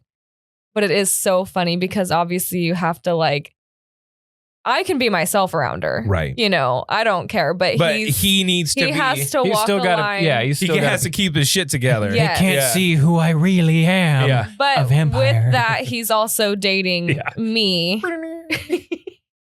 But he's also dating me. So it's like I don't have boundaries. No, Jess will ask you how big your penis is the In an first instant. like within 5 minutes of meeting you. I need to and then know. she'll describe her vagina to you. Yeah. So that's our relationship with them is funny because he's the professional one. Yeah. And I'm like, but wait, like, have you guys watched Secret Life of Mormon Wives? And like, do you understand blah, blah, blah, blah, blah? And so somehow we got on the topic. She has 2 teenagers, or they have 2 teenagers. And Jess is like, did your vagina get blown up when you gave birth to them? What does it look like? What was that like? And somehow the topic of, remember the videos you have to watch when you're like in 6th grade, and it's like for us, it was like, this is what a tampon is, and this is how it works. Right. So I brought that up for some reason, and Chris was like, you should have seen the video we had to watch. Okay, now you can go on. Dude, just like PTSD on this one, man. So it's Wednesday night. We're driving to Bad Sons, and I'd invited Silks and Jess to go, but it was cool. me. Thanks for the invite, man. It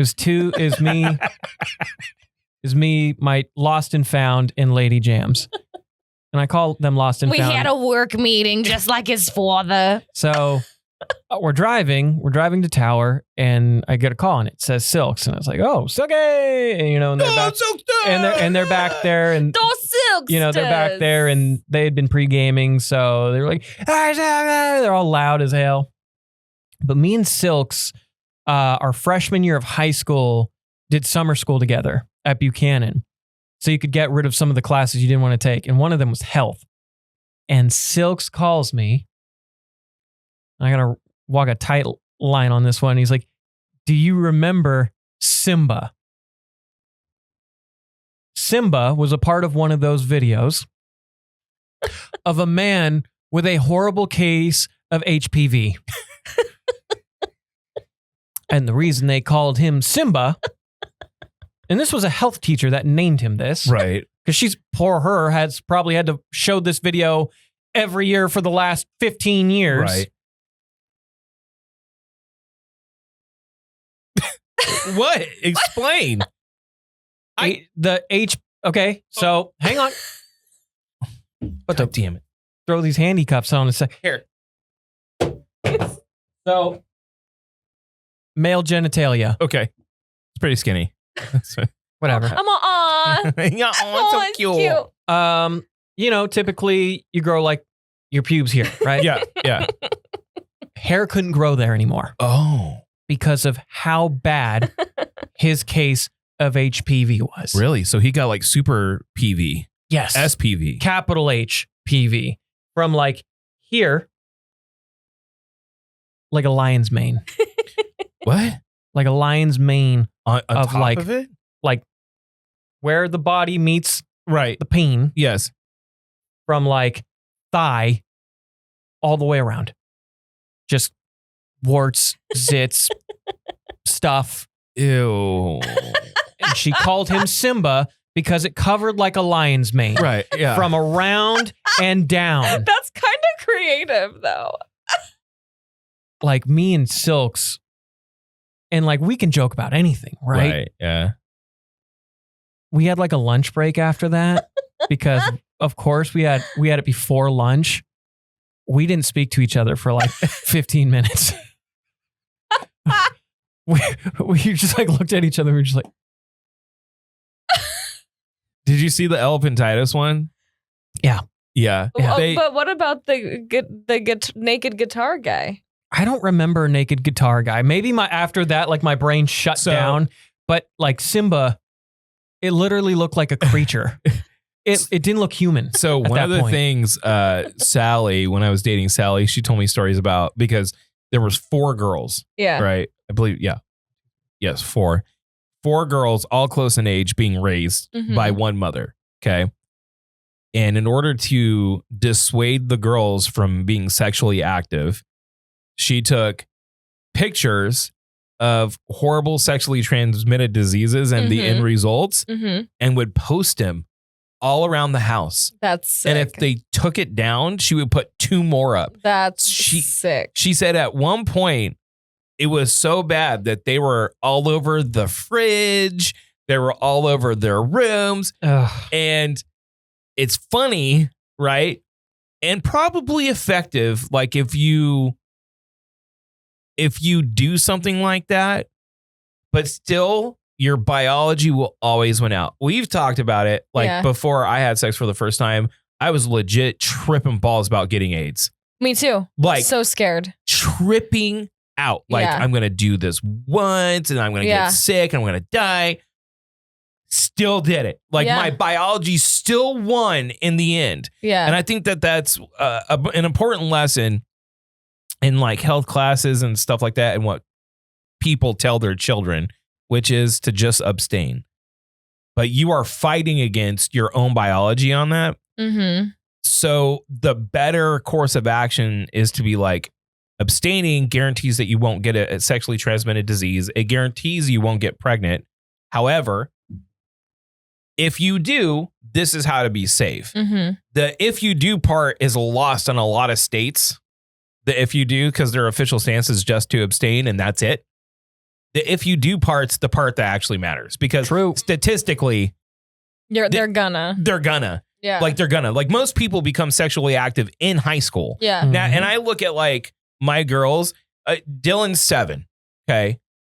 To think in 7 more years she's potentially going to be sexually active freaks the fuck out of me. I can't. Even when my son was 16. Yeah. Even when my son was 16 years old. And I'm like, I was your age when I had sex for the first time. That blows my mind, because I think about where I was at 16 and it was in church. It was not. Like, in church. I literally like. Dude, at my church, they were banging each other too. Like, not my friend group. But like Silks had sex pretty young, and like we've talked about that. Like, I felt so childish at that time that I can't even like I can't wrap my head around that. What about you? I mean, you lost your virginity like what, a couple of years ago, something like that. I mean, about like an hour ago. When did you and Lady Jams get back together? Year and a half ago. She saw me She saw me with that Switch 2 box. She said, "That's a man right there. I'm gonna make a man right now." Quick note about the Switch 2 line too is like I was counting to see how many kids were in line. 1.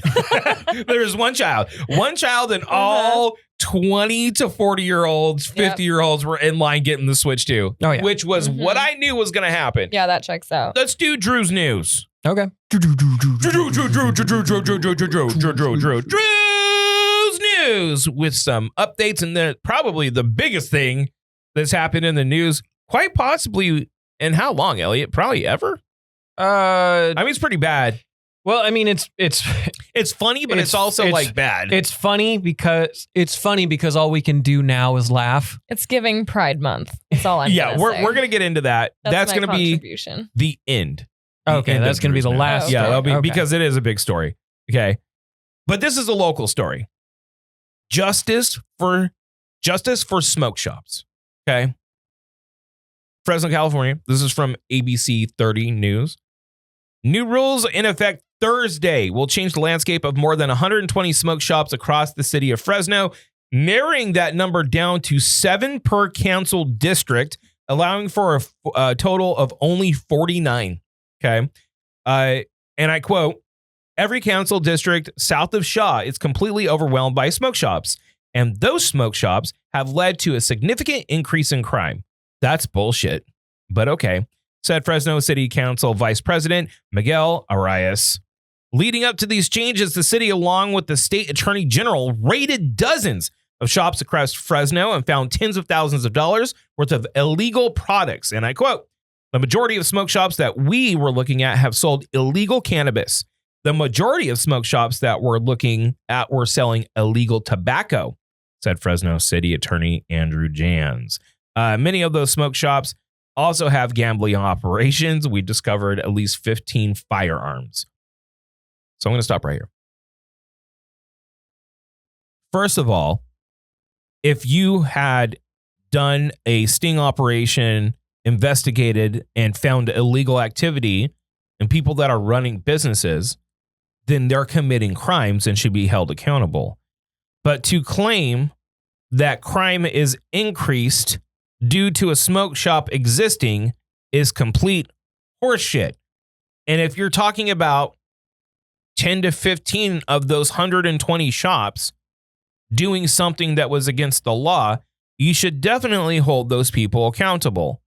However, all of those are small businesses that pay taxes, that feed their family with their patronage, that spend money in the local community. True. Spend money on local vendors, and they are stimulating our economy. Okay. So if the criminals are doing criminal activity, hold them accountable. Do not punish just the idea of smoke shops in general and make people close their businesses, which is what they're going to do. If we are living in a world that's supposed to be a free market society, okay, it is not the Fresno City Council's job to babysit us like we're a bunch of fucking toddlers, okay? If those businesses have people giving them money for products, dare I say, the need is being met for that shop to exist, right? People need what they're selling. Therefore, if they didn't, they wouldn't have any fucking money. And to think that a bunch of people will make such a false correlation that because smoke shops exist is the reason why crime exists is the most horseshit thing. I don't know. I mean, smoke can be scary. Crime, scary. They kind of. It's so stupid. So I'm not going to say their name or their store because I don't want them to get targeted if there's going to be an audit process. If there's going to be an audit process, because it really screams to me shakedown. To me, it screams shakedown. If you don't want to be one of those businesses that is going to be forced to close. Or it could be the bigger ones are like, hey, we'll pay you a little more if you get rid of all these other ones. Oh, no. It screams of shakedown. Hey, if you don't want to be one of the smoke shops that we're going to close down, go ahead and just pay that fee, and then we'll make sure that we get all the paperwork in order. That's what it screams to me, is that this is a legal shakedown by a bunch of assholes on Fresno City Council that's hurting local business. Can I be frank here? I thought you were Drew. If you go around, shut up, I'm in something here. If you go around and look at any shopping center that's close to you, okay, almost half of these spots in those shopping centers are empty. They're empty. Empty. Do you know how many open places for rent for businesses are available in this town? Yeah, a lot. Either stupid landlords that charge too much money or stupid rules from Fresno City.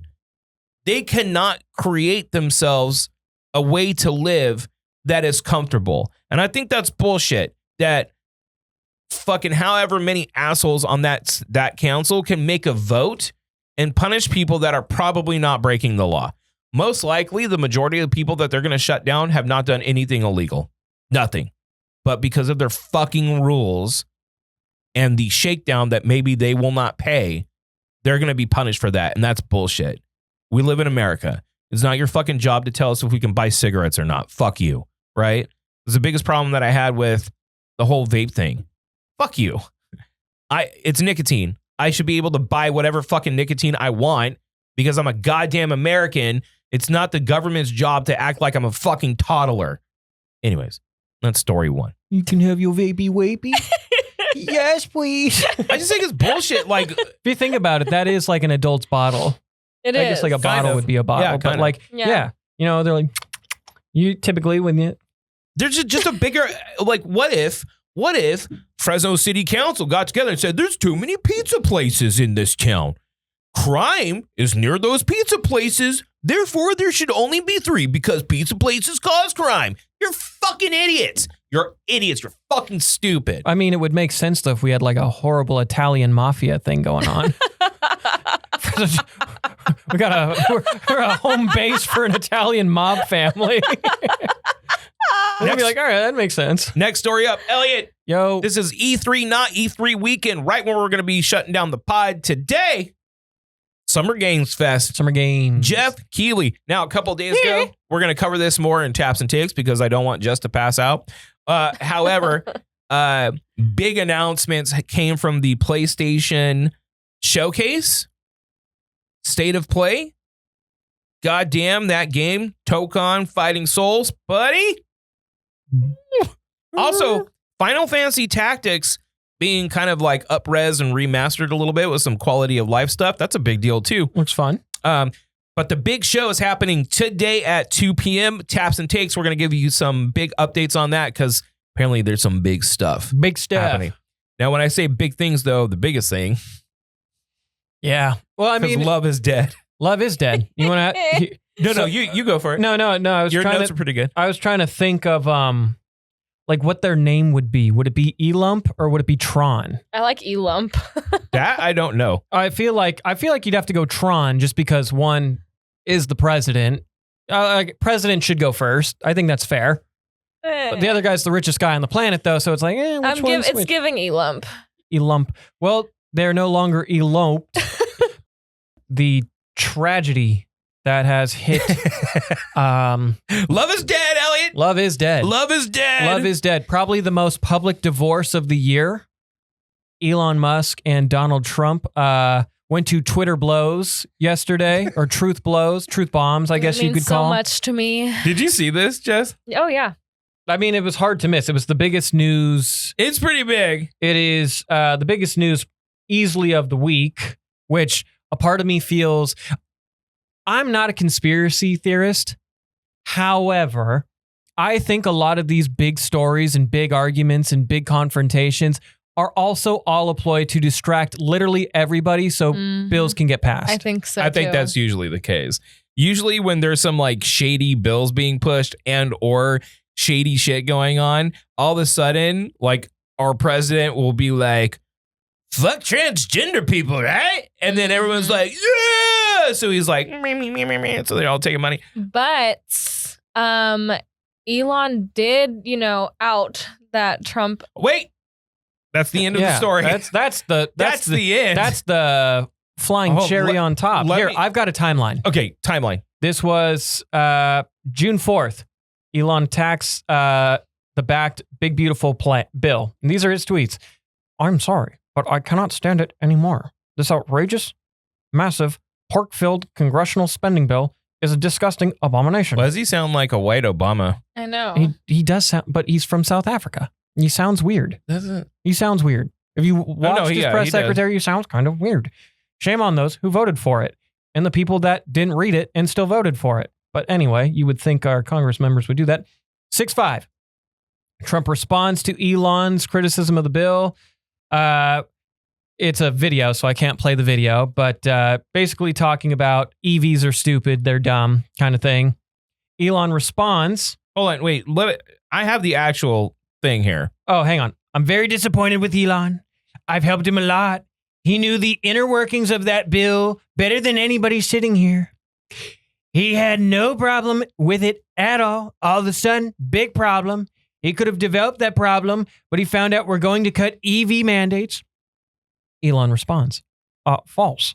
The bill was never shown to me, even once, and was passed in the dead of night, so fast that almost no one in Congress could even read it. I have a question. What is EV? Electric vehicles. Gotcha. Yeah. And then later, later, Elon strings a bunch of tweets of like Donald's old tweets saying different things and him like, wow, if only somebody had followed through with those. And then he went so far as to saying that Trump wouldn't have won the election without him.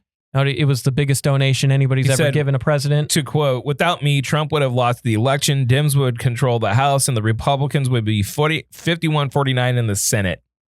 Such ingratitude is what he says. Right. And they go back and forth with more of like Elon. It's really a lot of Elon. Just here's Trump's response to that. The easiest way to save money in our budget, billions of dollars, is to terminate Elon's governmental subsidies and contracts. I was always surprised that Biden didn't do it. And then Elon, go ahead. Time to drop the really big bomb. Tags him. Tags our president is in the Epstein files. That is the real reason they have not been made public. Have a nice day, DJT. So mark this post for the future. The truth will come out. So, and the crowd is shocked. So last week, you know how I noticed something? And remember, if you're going to get shitty with me politically, just know that I'm pretty middle. I'm centrist. I'm not like really heavily one way or the other. Okay.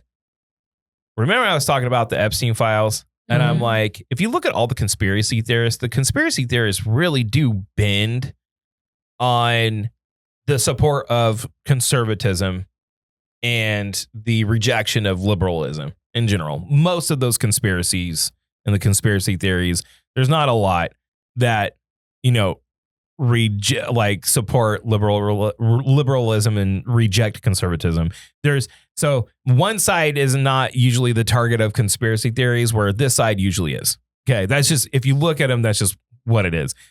But when you have people doing really clear shit that is like in violation of the First Amendment, shaking people down to get basically payoffs to not go after them legally when you're weaponizing a DOJ, which all politicians can do that. I'm not saying he is the only person that's done that.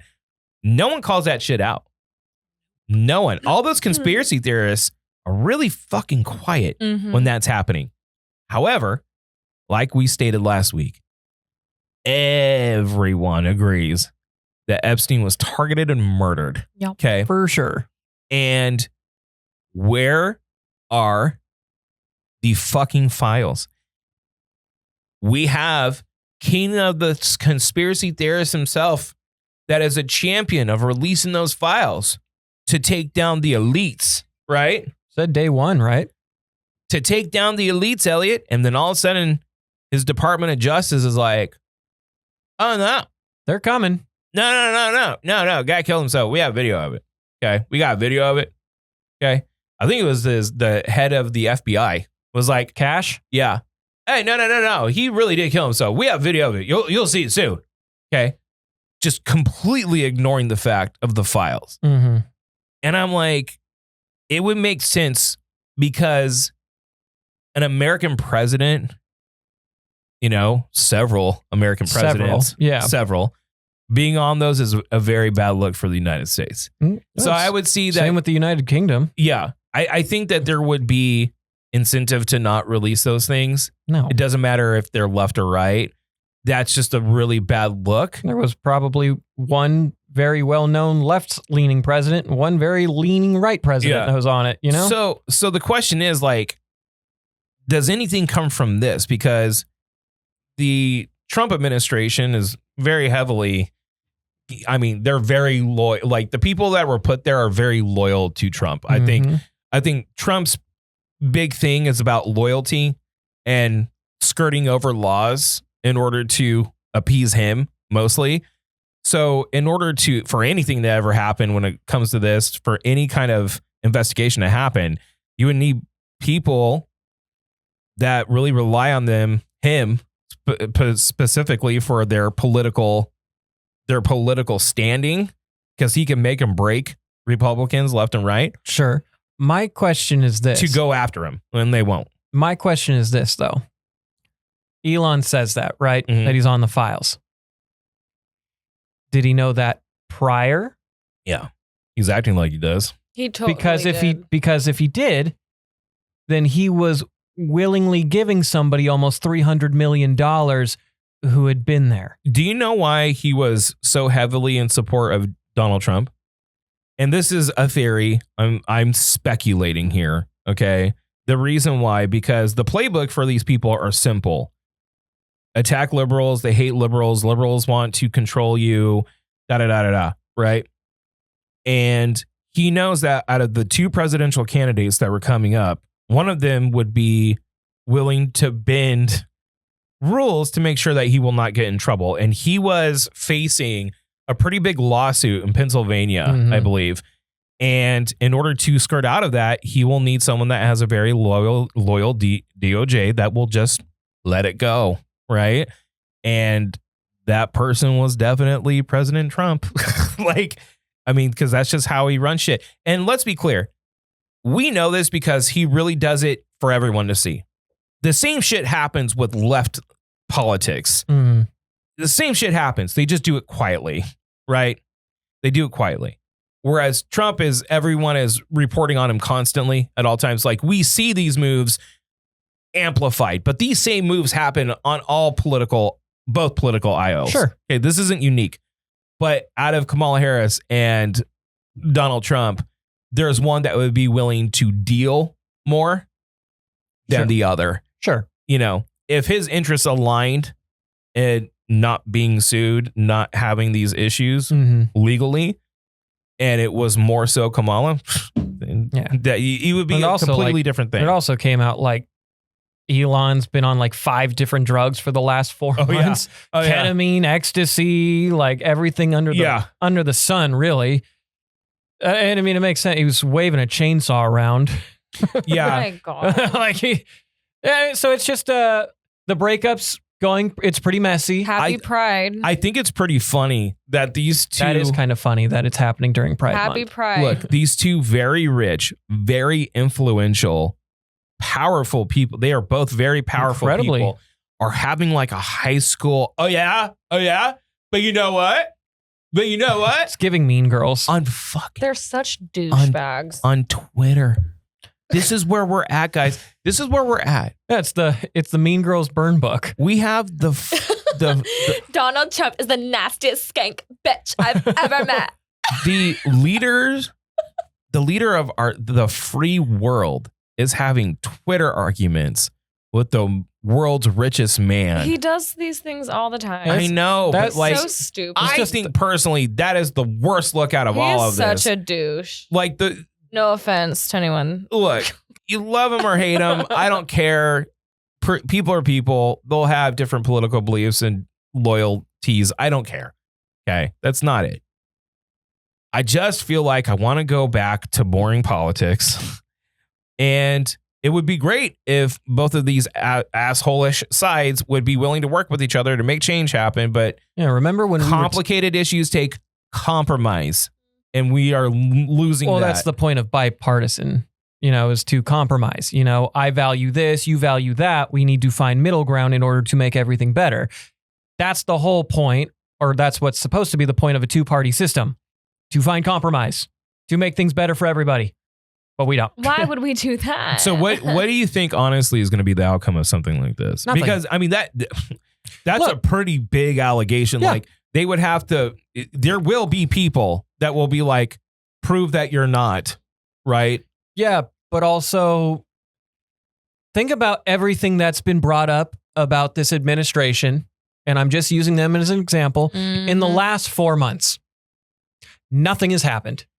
Nothing's been investigated, and nobody's been in court. I mean, this fool, So why should I think that a Twitter beef, because that's what it is going to lead to anything? No, and Because nothing's happened. I agree, because and that's why like, people are frustrated. this fool gets impeached every 5 minutes and nothing happens. Like, he, says the nastiest things about his own daughter. Nothing happens. Nothing happens to this guy. Side note, do you see that guy tried to break into Mar-a-Lago to like marry his granddaughter because she just turned 18? Donald's writing that down. He's like, ooh, write that down. Yeah, dude. So, but that's what I mean. There's always some headline. There's always some story. And now people are at the point, they're exhausted. They're over it. And that's what everybody wants. Because when you're over it, you don't care. That means you won't stop them from doing something. And that is the whole point of politics. I wonder nowadays. what the That's just what happens. I wonder what level of self-awareness some people are for either political side. This isn't just a Trump problem. This is just This is modern politics. This is modern politics problem. How much level of your own self-respect and your own morals are you willing to let go of in order to uplift the person that you prefer to be in power, right? Because there's plenty of things that Trump is that a lot of conservatives are not. Their values do not align with this. Yeah. But yet they worship him. And there's a lot of people that are moderate leftists that don't agree with a lot of the shit that really left politicians push, but they still support him. Like, I know that Elon did that. Oh, we need a third political party for the people in the middle. Yeah, because you were on stage fucking with MAGA shit on, and He's wearing I two know. hats at the same I time. saw that and I Yeah. was very confused. it's like, by dude, that. shut the fuck up. Just because you're getting in a beef with daddy right now, like, shut up. Yeah, I can't. But there needs to be a more weighted middle representation for people that are going to vote. There needs to be more weight in this two-party system because, dude, we are getting screwed left and right. Left and right. Literally, we are getting screwed. There needs to be people that hold more power in a, hey, we're willing to compromise. Like, we all have you have to be like a lawyer or a business owner or a trust fund baby to become a politician. We're the doctors and lawyers. We're the teachers, the first grades that just wants to make a change and that are not super over here or super over there. They're like, hey guys, let's just all get along. Women can control their bodies, but you should also be able to arm yourself. Everyone shut the fuck up. And you know what I mean? And everyone shut the fuck up and vote for us. Well, it's because the two parties have all the money behind them. An independent won't ever win because they won't have the backing. Funny enough, if Elon wanted to, he's the richest guy on the planet. He probably could finance a third party. But who would take it serious? Because I he's a wouldn't. goober. Because, Nobody dude, now. you cannot heel turn. You cannot heel turn from being like diehard MAGA and then heel turn into, well, actually, we need to be in the middle. No. You that's like a socialist Democrat being like, oh, well, I don't support communism anymore. I think shut up. If you're about that life, that's what life you're about. You're getting in a fight right now with President Trump, and now you're trying to present yourself as a moderate. You're not. You're not. No. You're not. You share crazy anti-Semitic conspiracy theories all the time. You shut up, dude. You pay people to play your video games and take credit for it. That's psychotic. Like, shut up, dude. Like, I wouldn't take him seriously. But there should be some kind of an uprising, a leader of sorts that can create a movement that would allow middle America, and I'm talking about like moderate voters that are like not extreme to have more power in politics, to serve as a swing vote between these two people, because nothing's getting done, dude.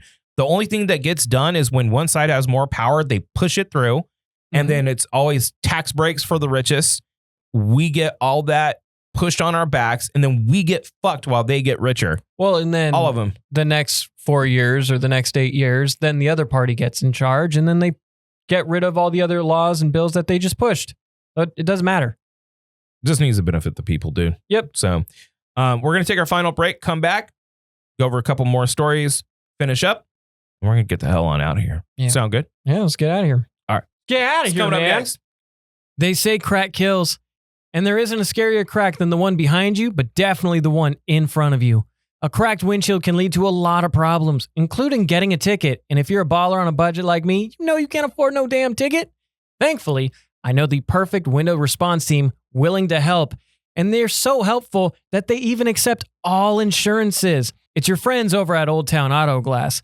With over 25 years of experience, these guys are your neighborhood heroes.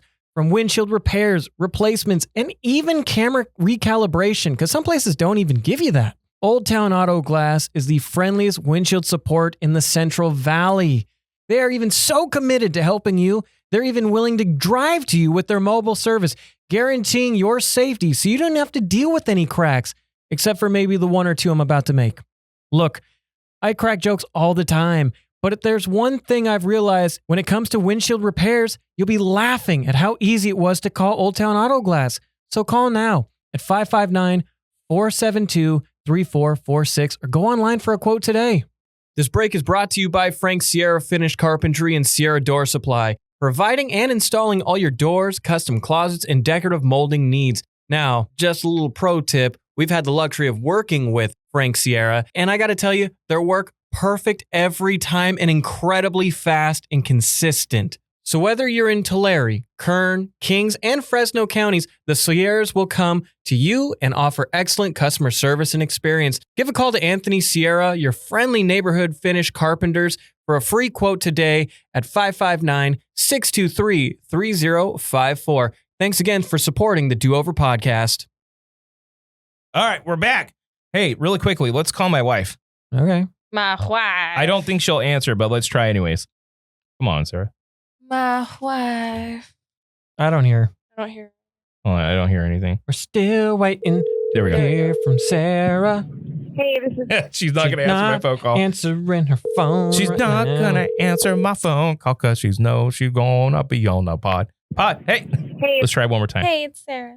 Answer. Her voice is so cute. Answer. Sarah. Sarah. Where are you? Where are you? I'm so sorry. I cannot sleep. I cannot dream tonight. Why isn't she answering my call? Come on. Because you were being gross. I wasn't. Yeah. hey, this is Oh my God. You can answer. It won't be gross. Are you sure? Very appropriate. I don't know. Okay. I swear. It's like once a week I have to do this. She gets mad at me and won't answer my phone call. Come on, dude. God damn it, dude.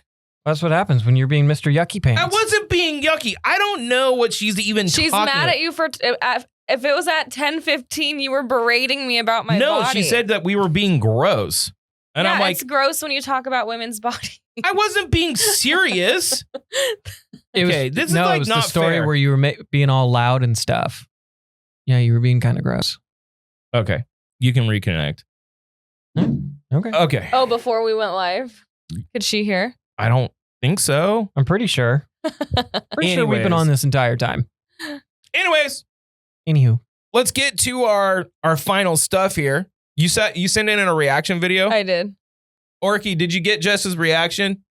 Oh, I put it in the notes. Oh, yeah, he didn't get that. Or did you get mine that I emailed you? Okay, don't worry about it. I put it God, in I'm the so notes. good. I am so good at this job. All right, is this it?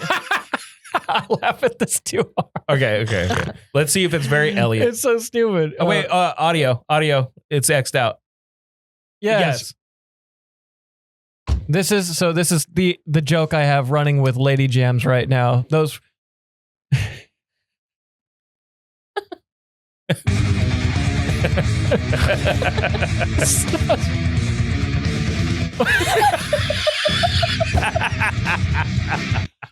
That's so stupid. That's so stupid. Play it again. Play it again. every time it gets me every time. Like how store isn't spelled correctly.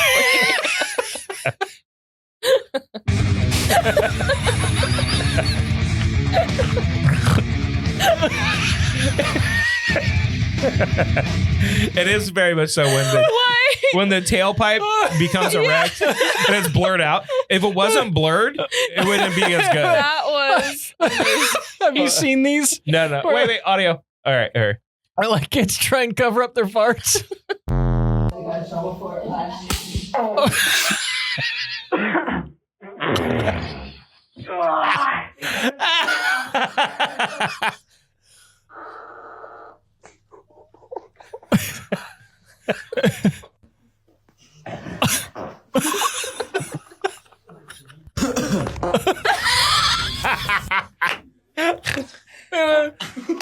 We don't have to go through all of them, but just that, like.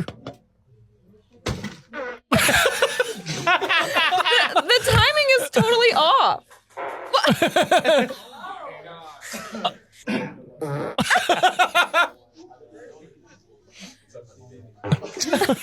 There was no covering of that. No. Some of these they don't, but some they like try and do the. But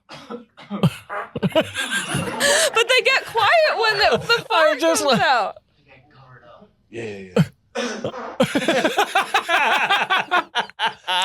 All right, Dude, there will never be. If there's one thing that will always be funny, it is a fart. A fart will never Yeah. not be funny. Yeah. like listen to your fart was one of the funniest things we've Might ever be the done. funniest thing we've ever produced. Okay, so I can't with this. wait, audio.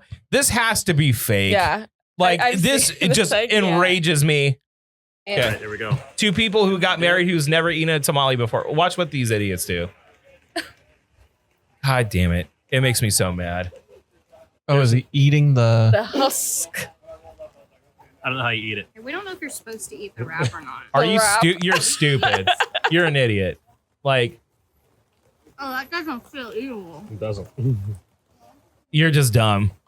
You are the I dumbest feel like person. that's rage bait. Maybe. It's rage bait. Yeah. You can go ahead and pause it. I can't even watch the Yeah. whole thing. It just pisses I me feel off. like it's rage Go back to bait. Yeah. the liquor store video. Is it? Yeah. I was Okay. like, that has to be fake. I texted you, you didn't answer me.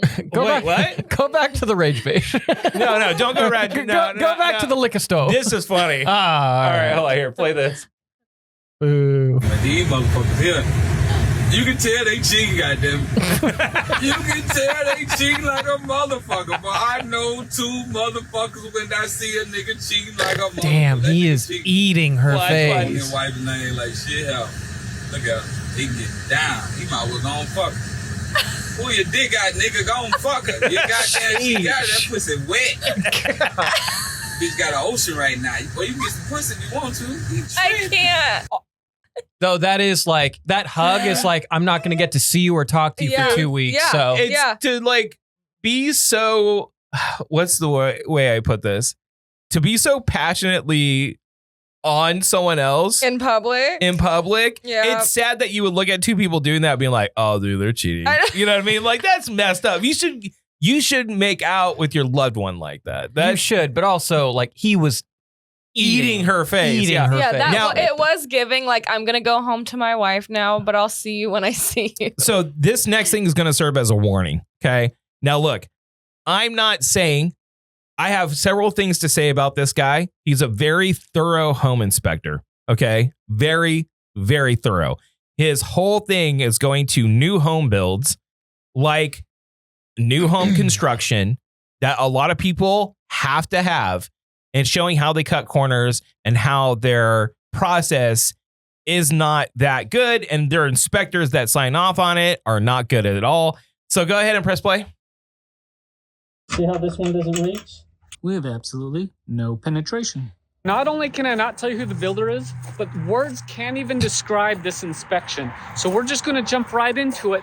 But I do want to give you a warning. I pretty much failed every single system in this home, and it's no surprise that the entire home is crooked. The homeowner told the builder they have no insulation, and the builder came out and they said they fixed it. If they didn't do it right the first time, what makes you think they're going to repair it right the second time? And here's our beautiful insulation installation. Man, they definitely know what they're doing. Well, that doesn't look like 8 inches. There's the bare drywall right there. Man, inches does not meet minimum standards. I think we need women installing our insulation. Now, if they can't install insulation correctly, what makes you think they're going to install trusses correctly? These fasteners have no penetration. And here is our broken truss member. Eesh. And once again, I have no idea how these bigger inspectors do these inspections. Probably because they get paid a lot of money to do it. Yeah. And if they can't install your trusses correctly, what makes you think they'll install your dryer vent correctly? That was a chimney. If they can't install your dryer vent correctly, what makes you think they can install your roof correctly? That broken as hell. If they can't get the roof right, why would they get the stucco right? You see the mesh behind it? Mm-hmm. And if they can't install the stucco correctly, what makes you think they can install the walls correctly? Damn. If they can't install the walls correctly, what makes you think they can install the tubs and showers correctly?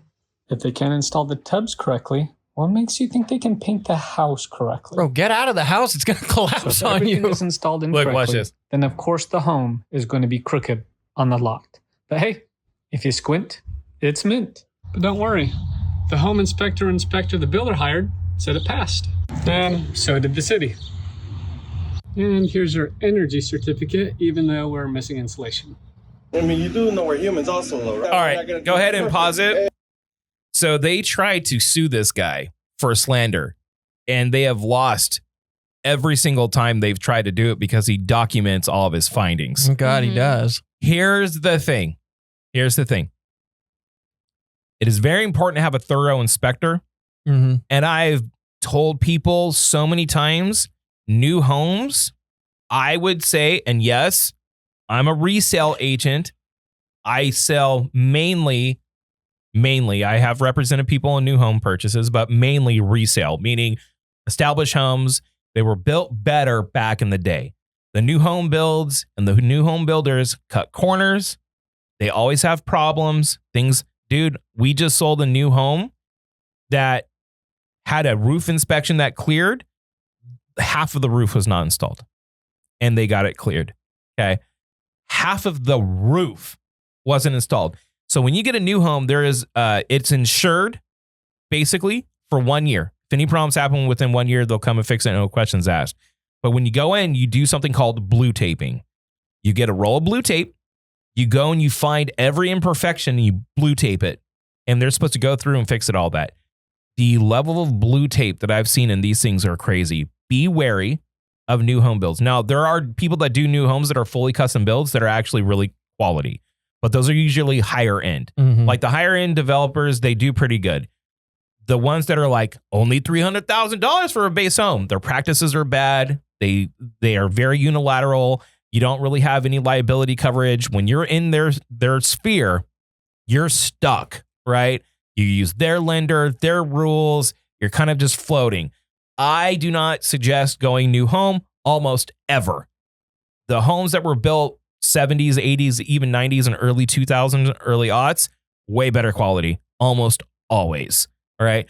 So also, though, an inspector like that doom and glooms, because I could see that guy being like, the insulation thing's not that big of a deal, right? Okay. Yes, it's not past 10 inches. Got it. Okay. But the fix to that is just throwing in more insulation and you're done, right? Well, it looked like that was what the first team did. They just threw it. No. Just like chucked it in there. My point is that fixing that's not a big deal, but he's acting like Jesus Christ. You don't want inspectors like that. You want thorough inspectors that give you pass to fixing the problems in a non-doom and gloom way. You don't want someone because, dude, they'll just kill every deal that you're doing. I've seen inspectors basically kill a deal and talk people out of buying homes. And it's like, dude, what you're saying is bad is really not that bad. You can fix it pretty easily. So just be wary of that. This last video, I don't know why this chick pisses me off so much. And like, Drew hates women. No. I love dogs. Okay. But I just feel like this is stupid. Can I press play? Let's see. My patient Doberman her girl dinner. Oh, Today the we'll be baby. diving into the deep sea. So for the base, we're going in with this pate wet food in the surf and turf recipe. Everything I add will be like I mean, you have a fishy, can, deep so you ocean have to vibes. I'm you gonna have to add do this the wet food nails. as like the ocean floor. So I'm gonna focus it on the lower portion of her slow feeder. To match that wet food, I'm going in with Open Farms freeze-dried raw morsels. You can use this as a topper or even training treats for your dog. Also, you can use them as full meals, which I love. And you guys know that freeze-dried raw has Aries in a chokehold. Like she magically spawns beside me every time I open this up. I'm gonna put this right above her wet food. I wanna try something out to see if I can make the ocean. I'm gonna use blue goat milk to rehydrate her food. I'm also gonna put it in all 4 sections at the top as well. Also, if you're wondering, the milk is mixed with blue spirulina, which is why it has that bright blue color. I really wanna make this ocean floor cute, so I'm gonna add in some very thinly sliced cucumbers and make some plants. Let's move on to our animals. Are We're gonna dogs start supposed off to with some eat? fish. I have some sardines, They vegetable, can, and some yeah. mackerel down here. We're just gonna have those guys swim in the middle ocean here. We're gonna add in this pumpkin star as our starfish, also this freeze-dried octopus at the very top right. I also froze some of these shell molds last night and it really fits the vibe. The orange ones are made out of this wild-caught salmon rustic stew, so it still kind of fits the theme. These molds were made out of goat milk with a sprinkle of freeze-dried beets. I really liked how bright it made the bowl. I feel like these colors really pop. Okay, we're almost done. I'm gonna be adding in some lobster bites to the top. I don't know, it popped up when I searched up deep sea animals. And lastly, we're gonna be adding in this shrimp head. I'm only gonna use the head, not the body. This is what it looks like. I'm just gonna add it to the empty section of her bowl. Just to fill any gaps, I'm gonna be adding in that freeze-dried raw surf and turf again. And then we're pretty much good to go. Honestly, I'm so happy with this one. It looks so cute. Excited. Here it is going through inspection and I think it passes. So here she is eating it. Okay. You would hate what I do for my dog. Okay, hold on here. All right, you can go ahead and pause it. If you're cooking for your animals like that, you're an asshole. Okay. I cooked homemade dog food for the dogs. Ground turkey, rice, right? I was like, is this a cheaper option? And they'll eat it more. Mhm. You know what I mean? I've done that. That's fine. The whole, The ASMR. yeah. I'll say this. At least she genuinely cares for the dog. Does she? Because if you're spending that kind Does of she? money, if you're spending that kind of money on dog Hey. food, then you care about like Or did she spend that kind of money to get clicks? I guarantee you that broad is putting fucking normal dog food in front of that dog when no one else is on. But she's not recording. And you know how I could tell when the dog jumps? She's like, no one acts like that with their dog. I go, sit down, you bastard. And he's like, "Brr," and I'm like, I love you. And I hug him. And I go, because I care about my dog. But dude, this is psychotic. This is psychotic business. I call it she gets her special dinner. it's a little much for me. Dude, it's I like it. psychotic. I'm not saying don't spoil your animals sometimes. Show them that you love them. I get like some extra stuff here and there. I'll throw it in the bowls. I'll be like, yo, here's some Cheetos. You know what I mean? Mhm. And people are like, you're going to kill your dogs. I'm like, they like Cheetos. Who cares? Yep. You know? Now I'll sprinkle some cheese on the I'll floor get- for the yeah. trivia. Yeah, I'll get some Cammy. mac. Hey, leftover getting mac and fat. cheese. Leftover mac and cheese right up in that bowl. I'm like, you just got a mac and cheese surprise right now. Okay. That's nuts. That is crazy business. Sounds expensive too. You're buying like Dude, it's like $150. frozen octopus. You're buying a shrimp head. Or even where you just leave the body somewhere. There's actually when I was searching like healthy dog food options, okay, there's like a whole culture of these people that like feed their dogs. There's one lady that has like 2 pitties or something like that. She puts like the craziest concoctions of like raw dog food in the bowl. And when I got Goose, because he was so goddamn expensive and I didn't want him in problems, I was telling the vet, like, hey, this is what I'm feeding him, blah, blah, blah, blah. She's like, stop, feed him kibble. I'm like, what? She's like, dogs need grain. Okay. All these raw protein only diets are horrible for dogs. They need grain. You can mix in wet food. Normal dog food's fine. Stop the madness. And a doctor told me that. Yeah, so but I'm we like, don't okay. we don't listen to doctors But anymore. sometimes they just want your special dinner. See, dude, You got to do it by the mic so they can hear it. hold on here. There you go. That's pleasing to me. I like ASMR though. I don't. I want to create the ocean for my dog, so I put a octopus on it, and then I got some raw goat milk, and I put it on there. Come with me on this spiritual journey as we go and explore your ether and soul. See, this works on me. Hold on, wait, hold on. We could do what Amaranth does. Ugh, I don't like that. I don't like that. I don't like That's that. Hold on, wait, where I got one for you. No, I don't. This is why Sarah thinks you're Hang on, gross. I got one here. Give it a Oh. Anyways, it's time for us to go. I think we've gone long enough. I think the damage has been done, Elliott.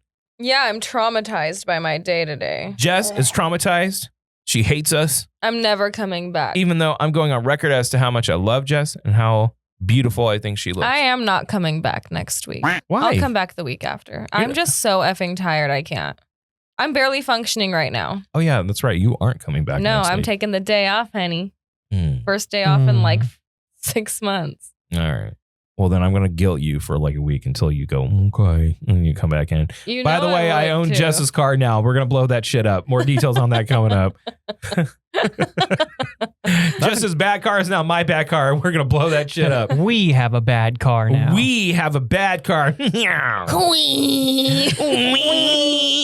Anyways, thank you very much for watching the Do Over Podcast. You're the real ones on Twitch, twitch.tv/the Do Over Podcast. And big shout outs to all of our sponsors, all of our fans. And our newest sponsor. We also have some amazing shirts that are going to be going out. I got a shirt story about Sarah. Sarah and I did some screen printing. And like every single time we made the screen, it kept on getting messed up. So then I was like, bust out the Cricut, and Sarah got all crafty, and it turned out perfect. So details on that later. But thank you very much for watching 3 White People with a Podcast. I mean, the Do Over Podcast. Yep, that's the name. Yeah. Go ahead and sub. Remember to sub.